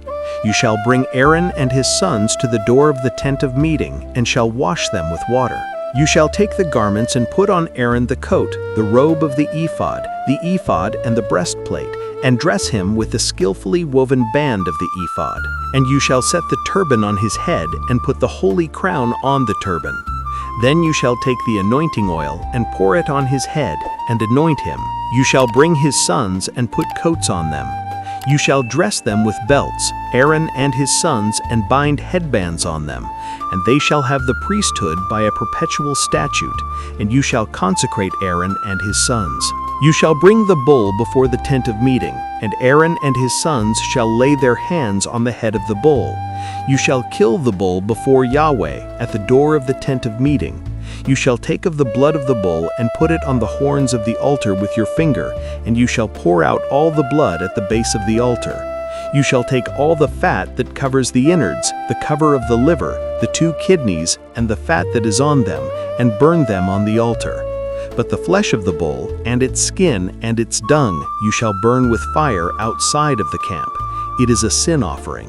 You shall also take the 1 ram, and Aaron and his sons shall lay their hands on the head of the ram. Then you shall kill the ram, and take some of its blood, and sprinkle it around on the altar. You shall cut the ram into its pieces, and wash its innards and its legs, and put them with its pieces and with its head. You shall burn the whole ram on the altar. It is a burnt offering to Yahweh. It is a sweet savor, an offering made by fire to Yahweh. You shall take the other ram, and Aaron and his sons shall lay their hands on the head of the ram. Then you shall kill the ram, and take some of its blood, and put it on the tip of the right ear of Aaron, and on the tip of the right ear of his sons, and on the thumb of their right hand, and on the big toe of their right foot, and sprinkle the blood on the altar round about. You shall take of the blood that is on the altar, and of the anointing oil, and sprinkle it on Aaron, and on his garments, and on his sons, and on the garments of his sons with him.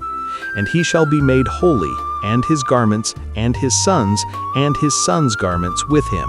Also you shall take some of the ram's fat, the fat tail, the fat that covers the innards, the cover of the liver, the 2 kidneys, and the fat that is on them, and the right thigh, for it is a ram of consecration, and 1 loaf of bread, 1 cake of oiled bread, and 1 wafer out of the basket of unleavened bread that is before Yahweh. You shall put all of this in Aaron's hands, and in his sons' hands, and shall wave them for a wave-off before Yahweh. You shall take them from their hands, and burn them on the burnt offering for a sweet savor before Yahweh. It is an offering made by fire to Yahweh. You shall take the breast of Aaron's ram of consecration, and wave it for a wave offering before Yahweh, and it shall be your portion. You shall sanctify the breast of the wave offering, and the thigh of the heave offering, which is waved and which is heaved up of the ram of consecration, even that which is for Aaron, and of that which is for his sons. And it shall be for Aaron and his sons as their portion forever from the children of Israel, for it is a heave offering. And it shall be a heave offering from the children of Israel of their sacrifices of their peace offerings, even their heave offering to Yahweh. The holy garments of Aaron shall be for his sons after him, to be anointed in them, and to be consecrated in them. 7 days shall the son who is priest in his place put them on, when he comes into the tent of meeting to minister in the holy place. You shall take the ram of consecration, and boil its flesh in a holy place. Aaron and his sons shall eat the flesh of the ram and the bread that is in the basket, at the door of the tent of meeting. They shall eat those things with which atonement was made to consecrate and sanctify them. But a stranger shall not eat of it, because they are holy. If anything of the flesh of the consecration or of the bread remains to the morning, then you shall burn the remainder with fire. It shall not be eaten, because it is holy. Thus you shall do to Aaron and to his sons according to all that I have commanded you. 7 days you shall consecrate them.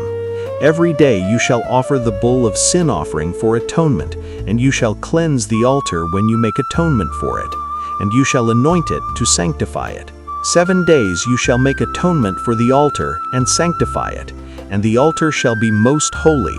Whatever touches the altar shall be holy. Now this is that which you shall offer on the altar: 2 lambs a year old day by day continually. The 1 lamb you shall offer in the morning, and the other lamb you shall offer in evening. And with the 1 lamb 1/10 part of an ephah of fine flour mixed with the 4th part of a hin of beaten oil, and the 4th part of a hin of wine for a drink offering. The other lamb you shall offer in evening, and shall do to it according to the meal offering of the morning, and according to its drink offering for a sweet savor, an offering made by fire to Yahweh.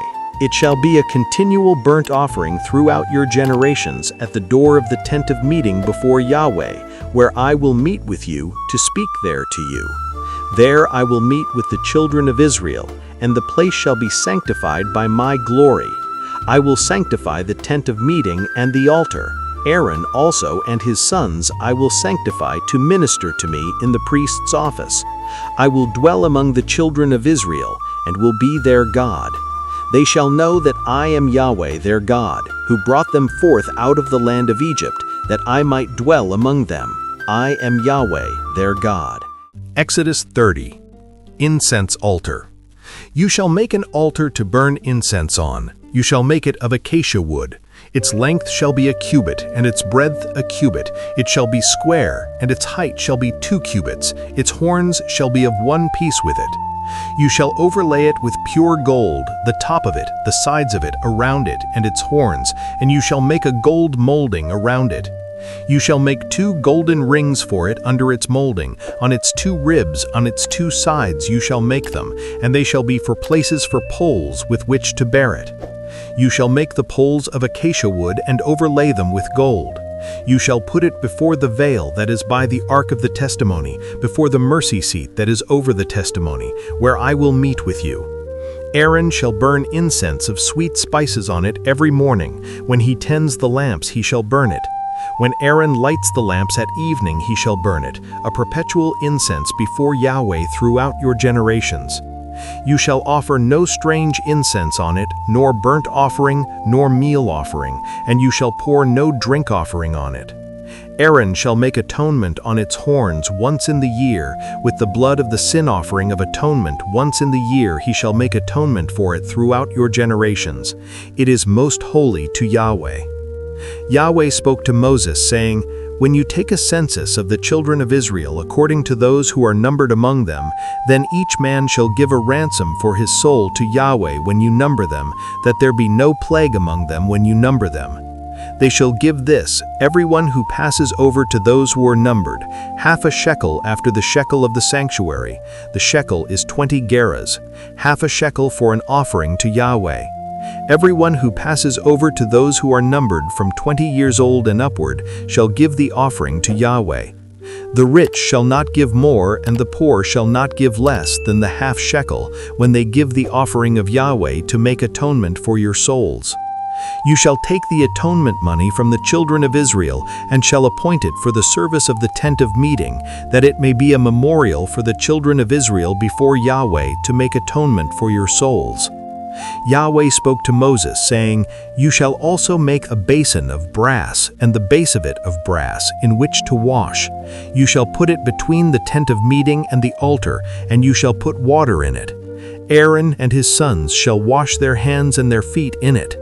When they go into the tent of meeting, they shall wash with water, that they not die, or when they come near to the altar to minister, to burn an offering made by fire to Yahweh. So they shall wash their hands and their feet, that they not die, and it shall be a statute forever to them, even to him and to his descendants throughout your generations.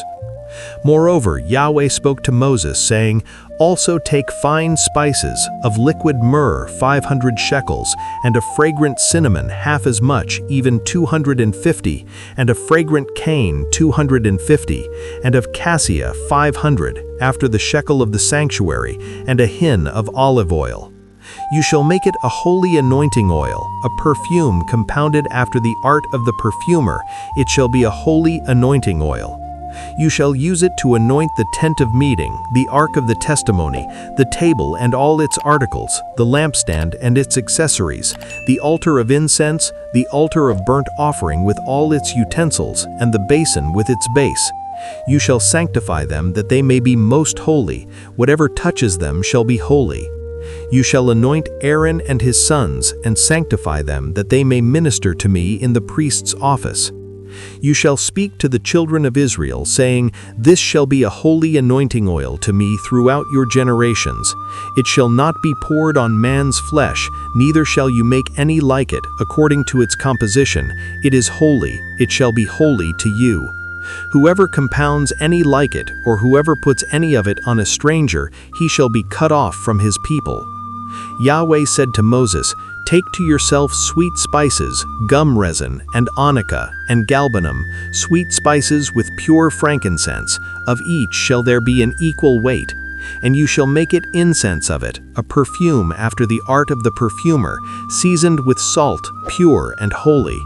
And you shall beat some of it very small, and put some of it before the testimony in the tent of meeting, where I will meet with you. It shall be to you most holy. The incense which you shall make, according to its composition, you shall not make for yourselves. It shall be to you holy for Yahweh. Whoever shall make any like that, to smell of it, he shall be cut off from his people. Exodus chapter 31. Craftsmen for the sanctuary. Yahweh spoke to Moses, saying, Behold, I have called by name Bezalel the son of Uri, the son of Hur, of the tribe of Judah, and I have filled him with the Spirit of God, in wisdom, and in understanding, and in knowledge, and in all manner of workmanship, to devise skillful works, to work in gold, and in silver, and in brass, and in cutting of stones for setting, and in carving of wood, to work in all manner of workmanship. Behold, I have appointed with him Oholiab, the son of Ahisamach, of the tribe of Dan, and in the heart of all who are wise-hearted I have put wisdom, that they may make all that I have commanded you: the tent of meeting, the ark of the testimony, the mercy seat that is on it, all the furniture of the tent, the table and its vessels, the pure lampstand with all its vessels, the altar of incense, the altar of burnt offering with all its vessels, the basin and its base, the finely worked garments, the holy garments for Aaron the priest, the garments of his sons to minister in the priest's office, the anointing oil, and the incense of sweet spices for the holy place. According to all that I have commanded you, they shall do. Yahweh spoke to Moses, saying, Speak also to the children of Israel, saying, Most assuredly you shall keep my Sabbaths, for it is a sign between me and you throughout your generations, that you may know that I am Yahweh who sanctifies you. You shall keep the Sabbath therefore, for it is holy to you. Everyone who profanes it shall surely be put to death. For whoever does any work therein, that soul shall be cut off from among his people.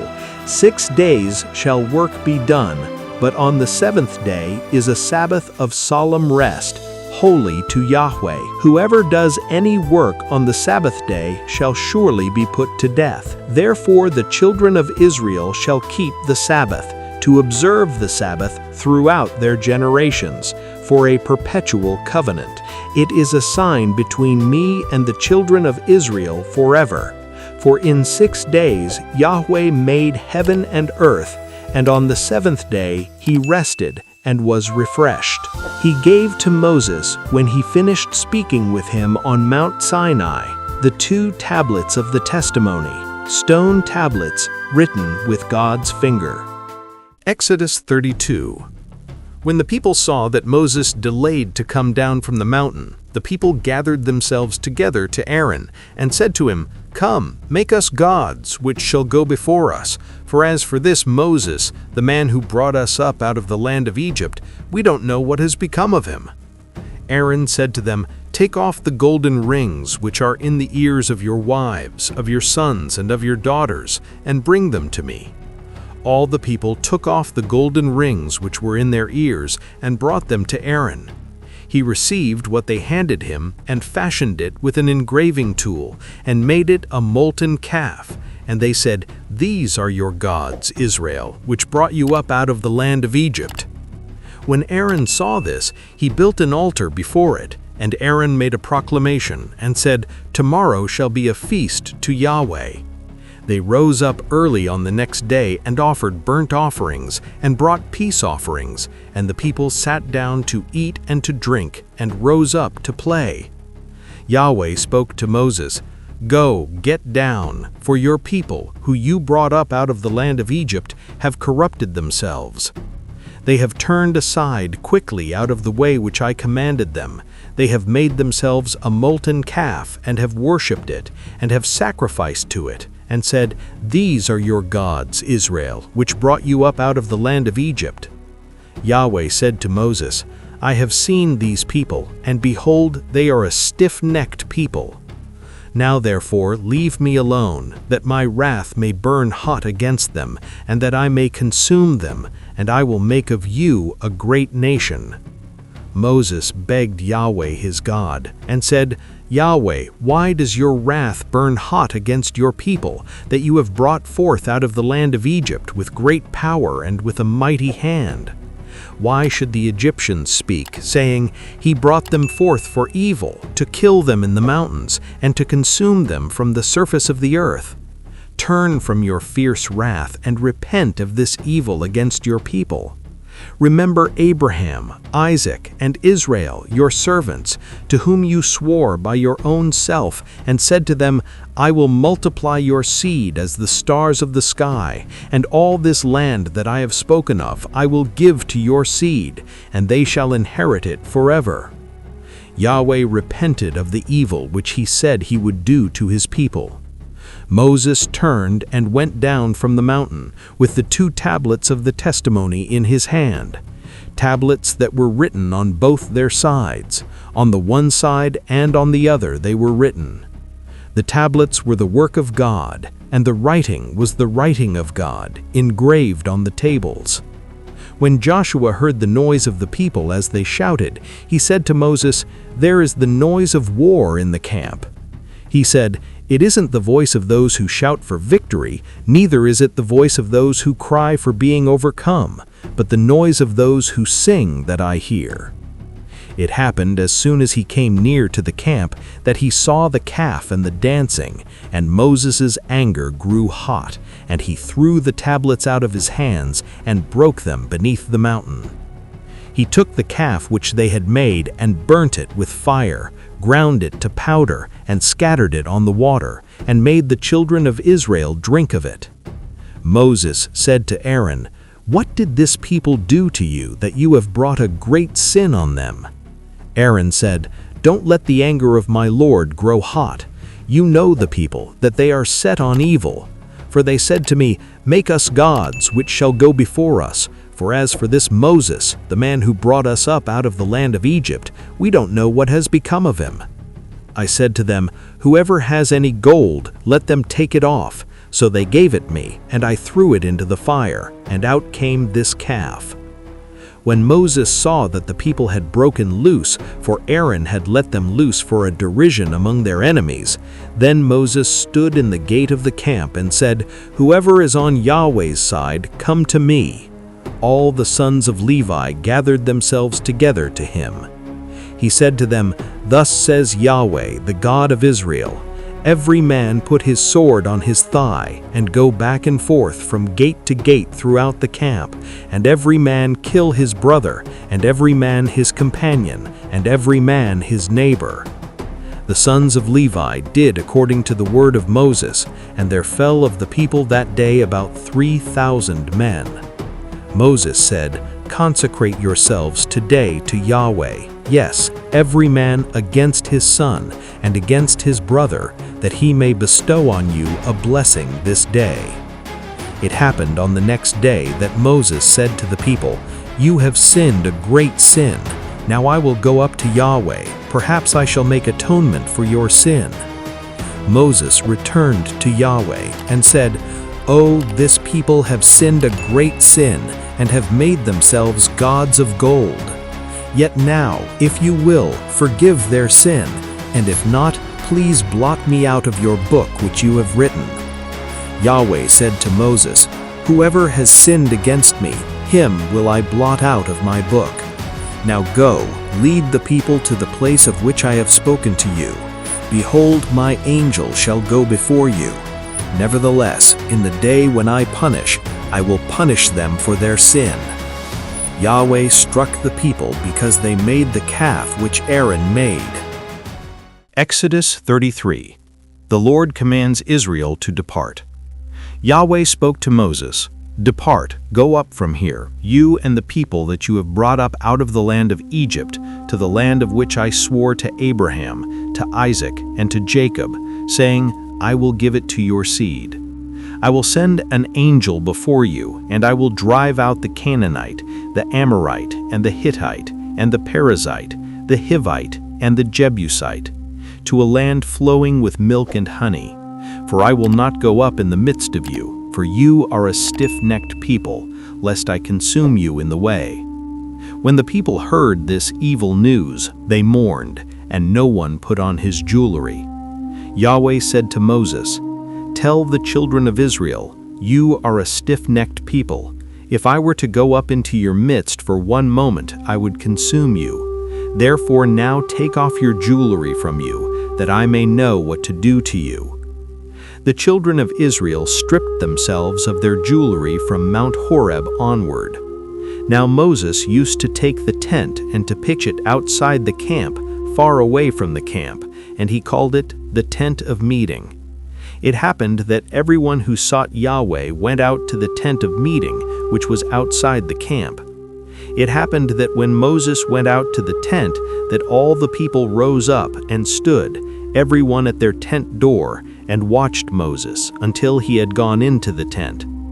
It happened when Moses entered into the tent that the pillar of cloud descended, stood at the door of the tent, and spoke with Moses. All the people saw the pillar of cloud stand at the door of the tent, and all the people rose up and worshipped, everyone at their tent door. Yahweh spoke to Moses face to face, as a man speaks to his friend. He turned again into the camp, but his servant Joshua, the son of Nun, a young man, didn't depart out of the tent. Moses said to Yahweh, "Behold, you tell me, bring up this people, and you haven't let me know whom you will send with me. Yet you have said, I know you by name, and you have also found favor in my sight. Now therefore, if I have found favor in your sight, please show me now your ways, that I may know you, so that I may find favor in your sight, and consider that this nation is your people." He said, "My presence will go with you, and I will give you rest." He said to him, "If your presence doesn't go with me, don't carry us up from here. For how would people know that I have found favor in your sight, I and your people? Isn't it in that you go with us, so that we are separated, I and your people, from all the people who are on the surface of the earth?" Yahweh said to Moses, "I will do this thing also that you have spoken, for you have found favor in my sight, and I know you by name."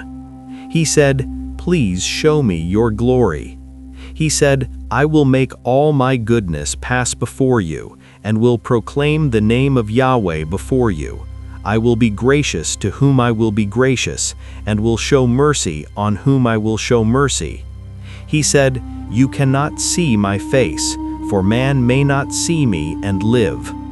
Yahweh also said, "Behold, there is a place by me, and you shall stand on the rock.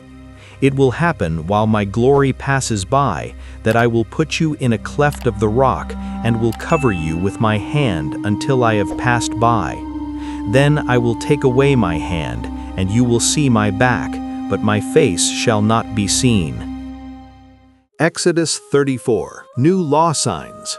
Yahweh said to Moses, "Chisel 2 stone tablets like the first, and I will write on the tablets the words that were on the first tablets which you broke. Be ready by the morning, and come up in the morning to Mount Sinai, and present yourself there to me on the top of the mountain. No one shall come up with you, neither let anyone be seen throughout all the mountain, neither let the flocks nor herds feed before that mountain." He chiseled 2 tablets of stone like the first, and Moses rose up early in the morning, and went up to Mount Sinai as Yahweh had commanded him, and took in his hand 2 stone tablets. Yahweh descended in the cloud, and stood with him there, and proclaimed the name of Yahweh. Yahweh passed by before him, and proclaimed, "Yahweh, Yahweh, a merciful and gracious God, slow to anger, and abundant in loving kindness and truth, keeping loving kindness for thousands, forgiving iniquity and disobedience and sin, and that will by no means clear the guilty, visiting the iniquity of the fathers on the children, and on the children's children, on the 3rd and on the 4th generation." Moses hurried and bowed his head toward the earth and worshipped. He said, "If now I have found favor in your sight, Lord, please let the Lord go in the midst of us. Although this is a stiff-necked people, pardon our iniquity and our sin, and take us for your inheritance." He said, "Behold, I make a covenant. Before all your people I will do marvels, such as have not been worked in all the earth, nor in any nation, and all the people among which you are shall see the work of Yahweh, for it is an awesome thing that I do with you. Observe that which I command you this day. Behold, I drive out before you the Amorite, the Canaanite, the Hittite, the Perizzite, the Hivite, and the Jebusite. Be careful, lest you make a covenant with the inhabitants of the land where you are going, lest it be for a snare in the midst of you. But you shall break down their altars, and dash in pieces their pillars, and you shall cut down their Asherim, for you shall worship no other God. For Yahweh, whose name is jealous, is a jealous God. Don't make a covenant with the inhabitants of the land, lest they play the prostitute after their gods, and sacrifice to their gods. And one call you, and you eat of his sacrifice, and you take of their daughters to your sons, and their daughters play the prostitute after their gods, and make your sons play the prostitute after their gods. You shall make no cast idols for yourselves. You shall keep the feast of unleavened bread. 7 days you shall eat unleavened bread as I commanded you, at the time appointed in the month Abib. For in the month Abib you came out from Egypt. All that opens the womb is mine, and all your cattle that is male, the firstborn of cow and sheep. The firstborn of a donkey you shall redeem with a lamb, and if you will not redeem it, then you shall break its neck. All the firstborn of your sons you shall redeem. No one shall appear before me empty. 6 days you shall work, but on the 7th day you shall rest. In plowing time and in harvest you shall rest. You shall observe the feast of weeks with the first fruits of wheat harvest, and the feast of harvest at the year's end. 3 times in the year all your males shall appear before the Lord Yahweh, the God of Israel. For I will drive out nations before you, and enlarge your borders. Neither shall any man desire your land when you go up to appear before Yahweh your God 3 times in the year. You shall not offer the blood of my sacrifice with leavened bread, neither shall the sacrifice of the feast of the Passover be left to the morning. You shall bring the first of the firstfruits of your ground to the house of Yahweh your God. You shall not boil a young goat in its mother's milk. Yahweh said to Moses, "Write you these words, for in accordance with these words I have made a covenant with you and with Israel." He was there with Yahweh 40 days and 40 nights. He neither ate bread nor drank water. He wrote on the tablets the words of the covenant, the 10 Commandments. It happened when Moses came down from Mount Sinai with the 2 tablets of the testimony in Moses' hand, when he came down from the mountain, that Moses didn't know that the skin of his face shone by reason of his speaking with him. When Aaron and all the children of Israel saw Moses, behold, the skin of his face shone, and they were afraid to come near him. Moses called to them, and Aaron and all the rulers of the congregation returned to him, and Moses spoke to them. Afterward, all the children of Israel came near, and he gave them all of the commandments that Yahweh had spoken with him on Mount Sinai. When Moses was done speaking with them, he put a veil on his face. But when Moses went in before Yahweh to speak with him, he took the veil off until he came out, and he came out and spoke to the children of Israel that which he was commanded. The children of Israel saw Moses' face, that the skin of Moses' face shone, and Moses put the veil on his face again, until he went in to speak with him. Exodus 35. Regulations regarding the Day of Rest. Moses assembled all the congregation of the children of Israel, and said to them, "These are the words which Yahweh has commanded that you should do them. 6 days shall work be done, but on the 7th day there shall be a holy day for you, a Sabbath of solemn rest to Yahweh. Whoever does any work in it shall be put to death. You shall kindle no fire throughout your habitations on the Sabbath day." Moses spoke to all the congregation of the children of Israel, saying, "This is the thing which Yahweh commanded, saying, Take from among you an offering to Yahweh.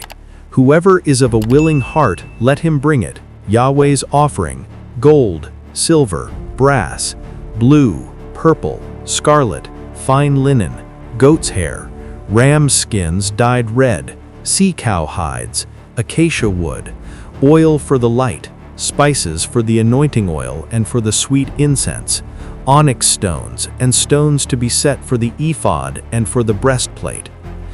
Let every wise-hearted man among you come and make all that Yahweh has commanded: the tent, its outer covering, its roof, its clasps, its boards, its bars, its pillars and its sockets, the ark and its poles, the mercy seat, the veil of the screen, the table with its poles and all its vessels, and the showbread, the lampstand also for the light, with its vessels, its lamps, and the oil for the light, and the altar of incense with its poles, the anointing oil, the sweet incense, the screen for the door, at the door of the tent, the altar of burnt offering with its grating of brass, its poles and all its vessels, the basin and its base, the hangings of the court, its pillars, their sockets, and the screen for the gate of the court, the pins of the tent, the pins of the court and their cords, the finely worked garments for ministering in the holy place, the holy garments for Aaron the priest, and the garments of his sons to minister in the priest's office. All the congregation of the children of Israel departed from the presence of Moses.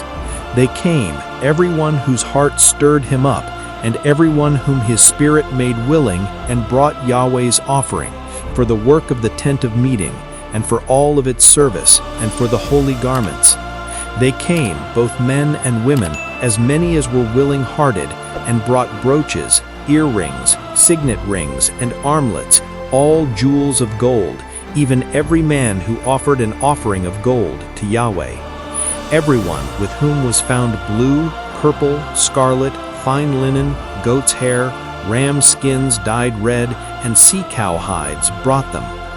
Everyone who did offer an offering of silver and brass brought Yahweh's offering, and everyone with whom was found acacia wood for any work of the service brought it.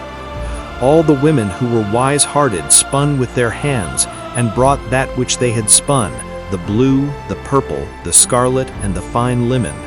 All the women whose heart stirred them up in wisdom spun the goat's hair. The rulers brought the onyx stones and the stones to be set for the ephod and for the breastplate, and the spice and the oil for the light, for the anointing oil and for the sweet incense.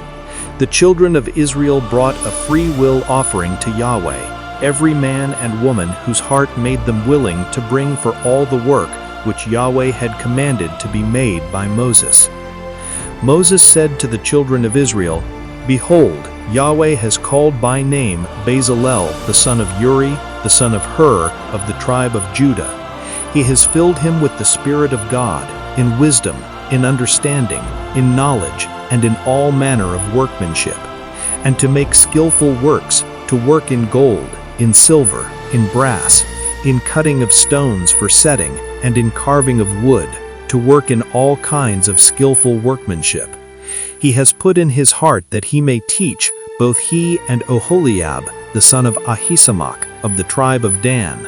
He has filled them with wisdom of heart, to work all manner of workmanship, of the engraver, of the skillful workman, and of the embroiderer, in blue, in purple, in scarlet, and in fine linen, and of the weaver, even of those who do any workmanship, and of those who make skillful works."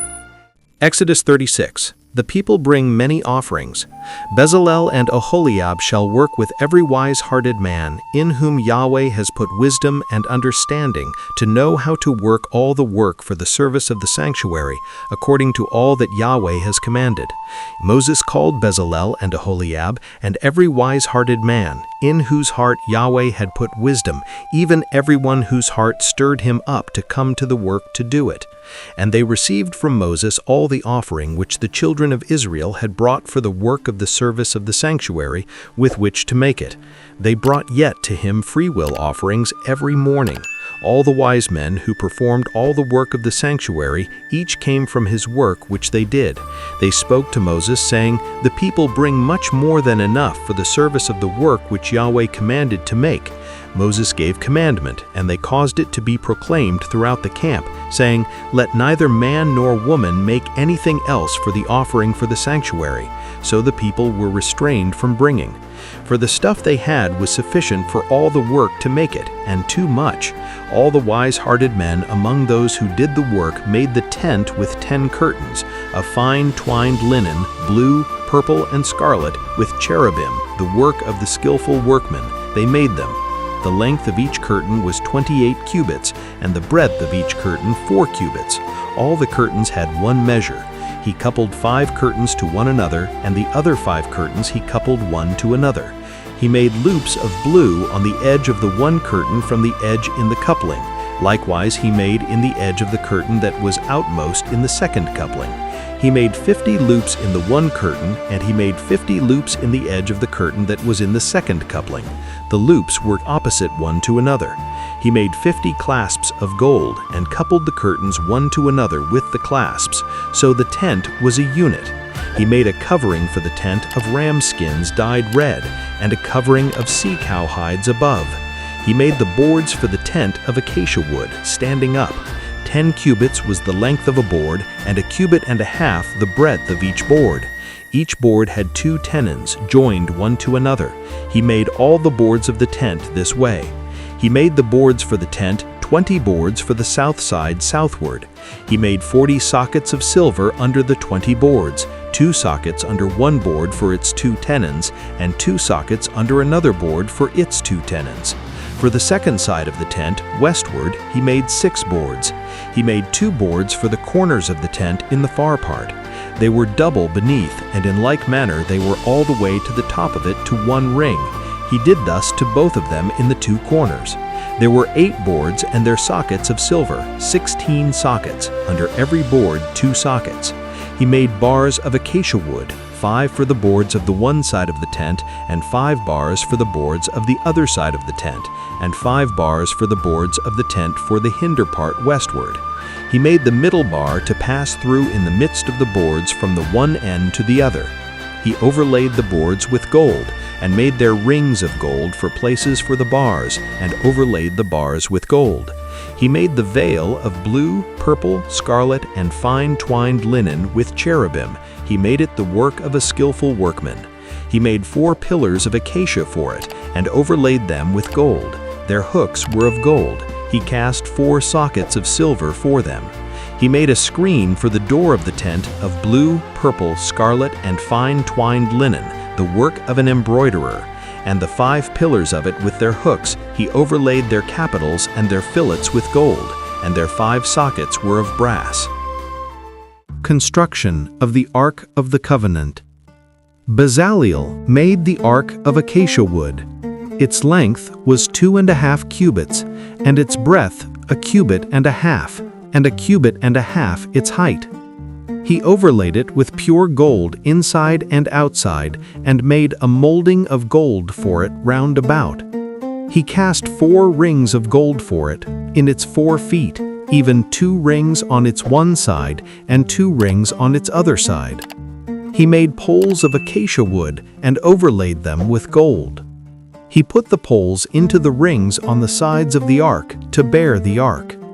He made a mercy seat of pure gold. Its length was 2.5 cubits, and a cubit and a half its breadth. He made 2 cherubim of gold.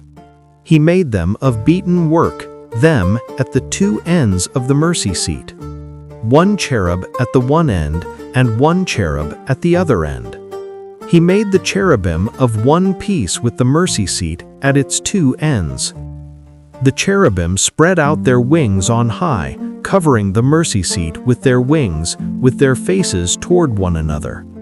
The faces of the cherubim were toward the mercy seat.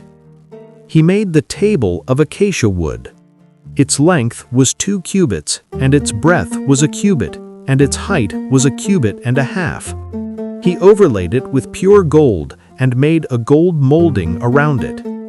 He cast 4 rings of gold for it, and put the rings in the 4 corners that were on its 4 feet. The rings were close by the border, the places for the poles to carry the table. He made the poles of acacia wood and overlaid them with gold to carry the table. He made the vessels which were on the table, its dishes, its spoons, its bowls, and its pitchers with which to pour out, of pure gold. He made the lampstand of pure gold. He made the lampstand of beaten work, its base, its shaft, its cups, its buds, and its flowers were of one piece with it. There were 6 branches going out of its sides, 3 branches of the lampstand out of its one side, and 3 branches of the lampstand out of its other side. 3 cups made like almond blossoms in one branch, a bud and a flower, and 3 cups made like almond blossoms in the other branch, a bud and a flower. So for the 6 branches going out of the lampstand. In the lampstand were 4 cups made like almond blossoms, its buds and its flowers, and a bud under 2 branches of one piece with it, and a bud under 2 branches of one piece with it, and a bud under 2 branches of one piece with it, for the 6 branches going out of it. Their buds and their branches were of one piece with it. The whole thing was one beaten work of pure gold. He made its 7 lamps and its snuffers and its snuff dishes of pure gold. He made it of a talent of pure gold with all its vessels. He made the altar of incense of acacia wood. It was square. Its length was a cubit, and its breadth was a cubit, and its height was a cubit and a half. He overlaid it with pure gold and made a gold molding around it. He made a golden ring around it. He made 2 golden rings for it under its molding crown on its 2 ribs on its 2 sides for places for poles with which to carry it. He made the poles of acacia wood and overlaid them with gold to carry the table. He made the holy anointing oil and the pure incense of sweet spices after the art of the perfumer. Exodus 38. Construction of the altar of burnt offering. He made the altar of burnt offering of acacia wood. It was square.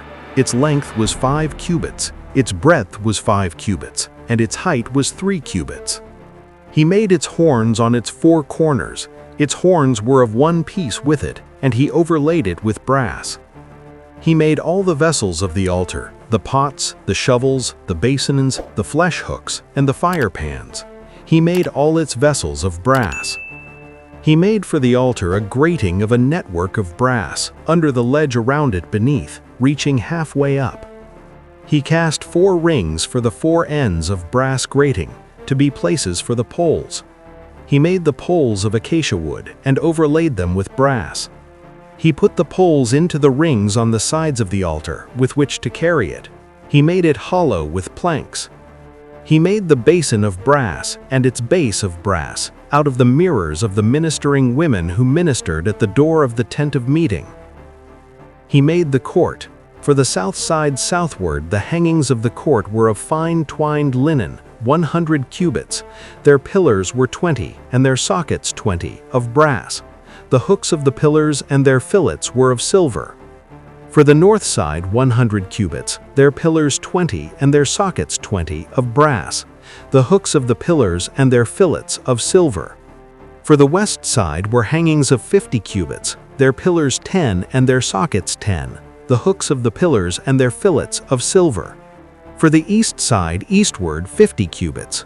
The hangings for the one side were 15 cubits, their pillars 3 and their sockets 3. And so for the other side, on this hand and that hand by the gate of the court were hangings of 15 cubits, their pillars 3 and their sockets 3. All the hangings around the court were of fine twined linen. The sockets for the pillars were of brass, the hooks of the pillars and their fillets were of silver, and the overlaying of their capitals of silver, and all the pillars of the court were filleted with silver. The screen for the gate of the court was the work of the embroiderer, of blue, purple, scarlet, and fine twined linen. 20 cubits was the length, and the height in the breadth was 5 cubits, like to the hangings of the court. Their pillars were 4, and their sockets 4, of brass, their hooks of silver, and the overlaying of their capitals and their fillets of silver. All the pins of the tent and around the court were of brass. This is the amount of material used for the tent, even the tent of the testimony, as they were counted, according to the commandment of Moses, for the service of the Levites, by the hand of Ithamar, the son of Aaron the priest. Bezalel, the son of Uri, the son of Hur, of the tribe of Judah, made all that Yahweh commanded Moses. With him was Oholiab, the son of Ahisamach, of the tribe of Dan, an engraver, and a skillful workman, and an embroiderer in blue, in purple, in scarlet, and in fine linen. All the gold that was used for the work in all the work of the sanctuary, even the gold of the offering, was 29 talents and 730 shekels after the shekel of the sanctuary. A bekah a head, that is, half a shekel, after the shekel of the sanctuary, for everyone who passed over to those who were numbered from 20 years old and upward, for 603,550 men. The 100 talents of silver were for casting the sockets of the sanctuary and the sockets of the veil, 100 sockets for the 100 talents, a talent for a socket. Of the 1,775 shekels he made hooks for the pillars, overlaid their capitals, and made fillets for them. The brass of the offering was 70 talents and 2,400 shekels. With this he made the sockets to the door of the tent of meeting, the brazen altar, the brazen grating for it, all the vessels of the altar, the sockets around the court, the sockets of the gate of the court, all the pins of the tent, and all the pins around the court. Exodus 39. End of work.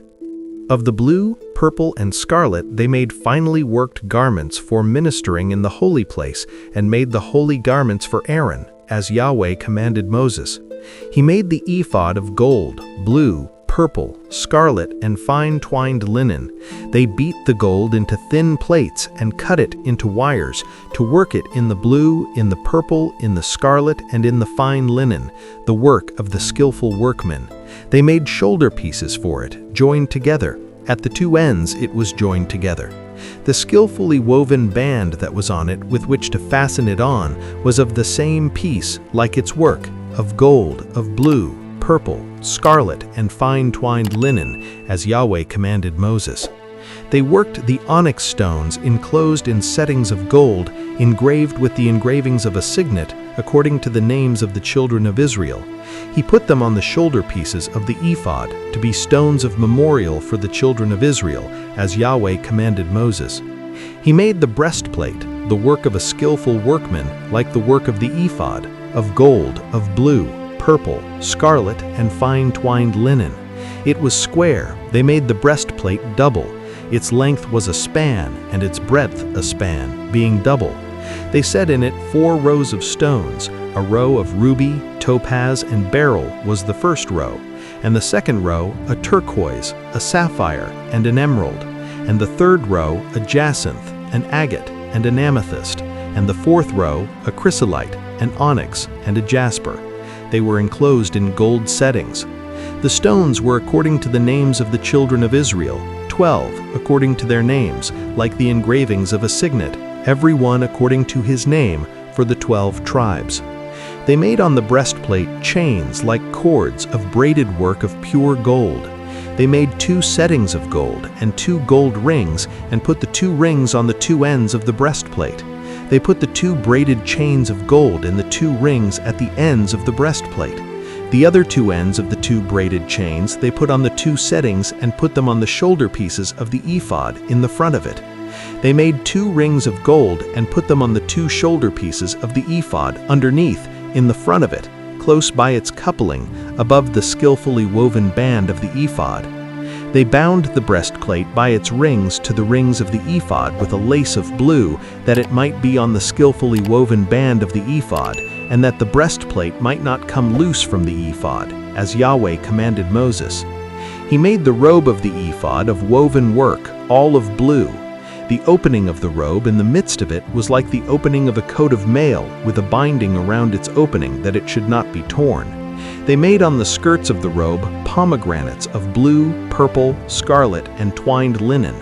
They made bells of pure gold, and put the bells between the pomegranates around the skirts of the robe, between the pomegranates, a bell and a pomegranate, a bell and a pomegranate, around the skirts of the robe, to minister in, as Yahweh commanded Moses.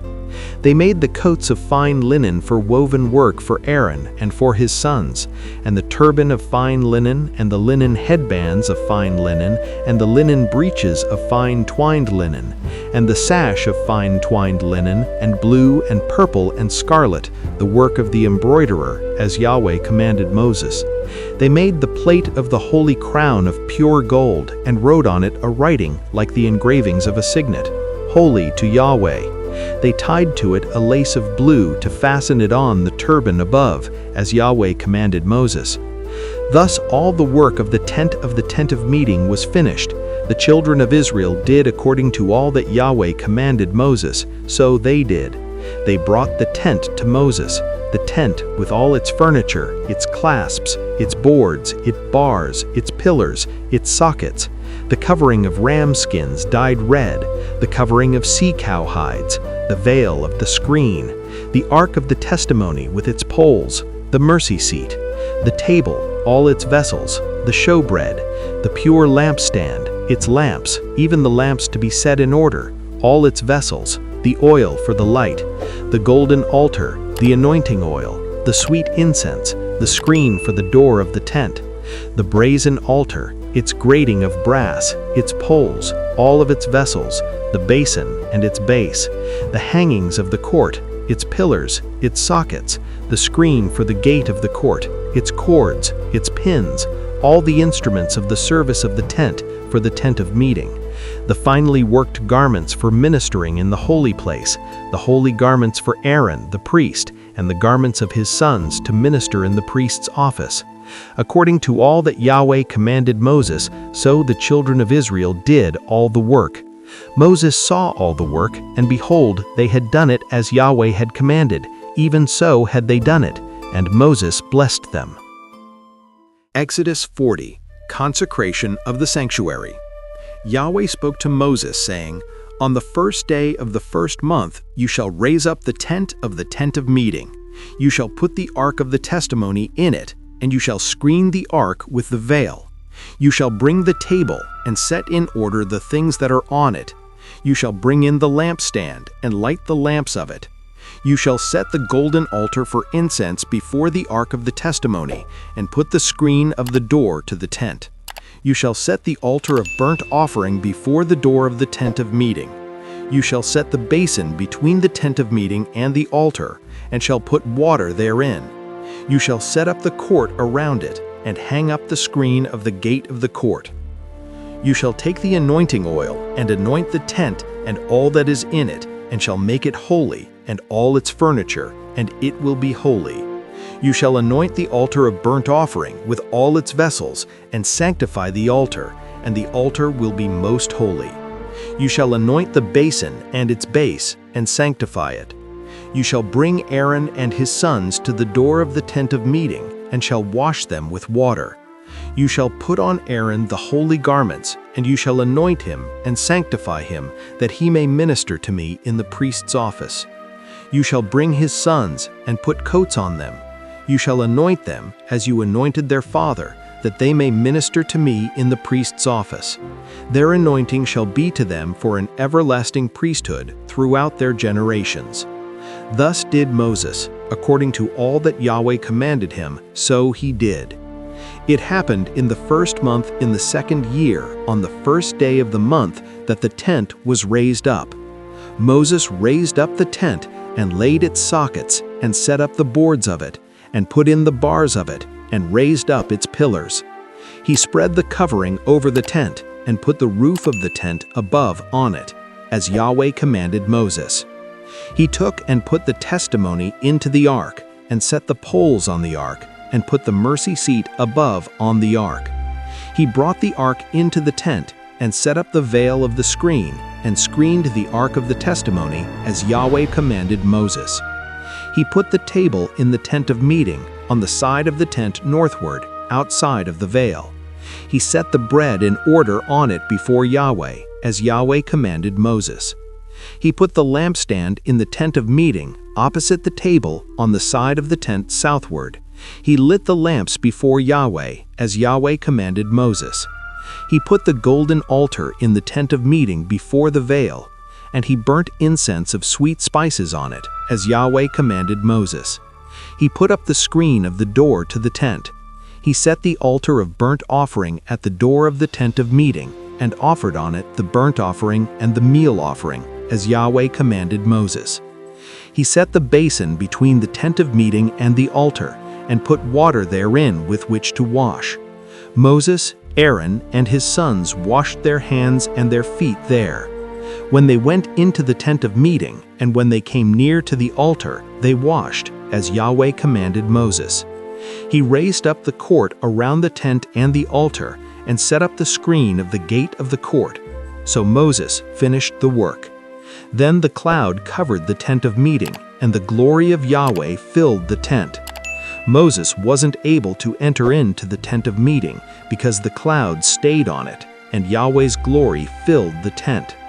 When the cloud was taken up from over the tent, the children of Israel went onward throughout all their journeys. But if the cloud wasn't taken up, then they didn't travel until the day that it was taken up. For the cloud of Yahweh was on the tent by day, and there was fire in the cloud by night, in the sight of all the house of Israel throughout all their journeys. And that's it. I hope you enjoyed the video. If you did, leave a like. Subscribe to the channel if you haven't already, and don't forget to activate the bell to receive all notifications of future videos. Tell me in the comments what you thought. Thanks for watching, and see you in the next video.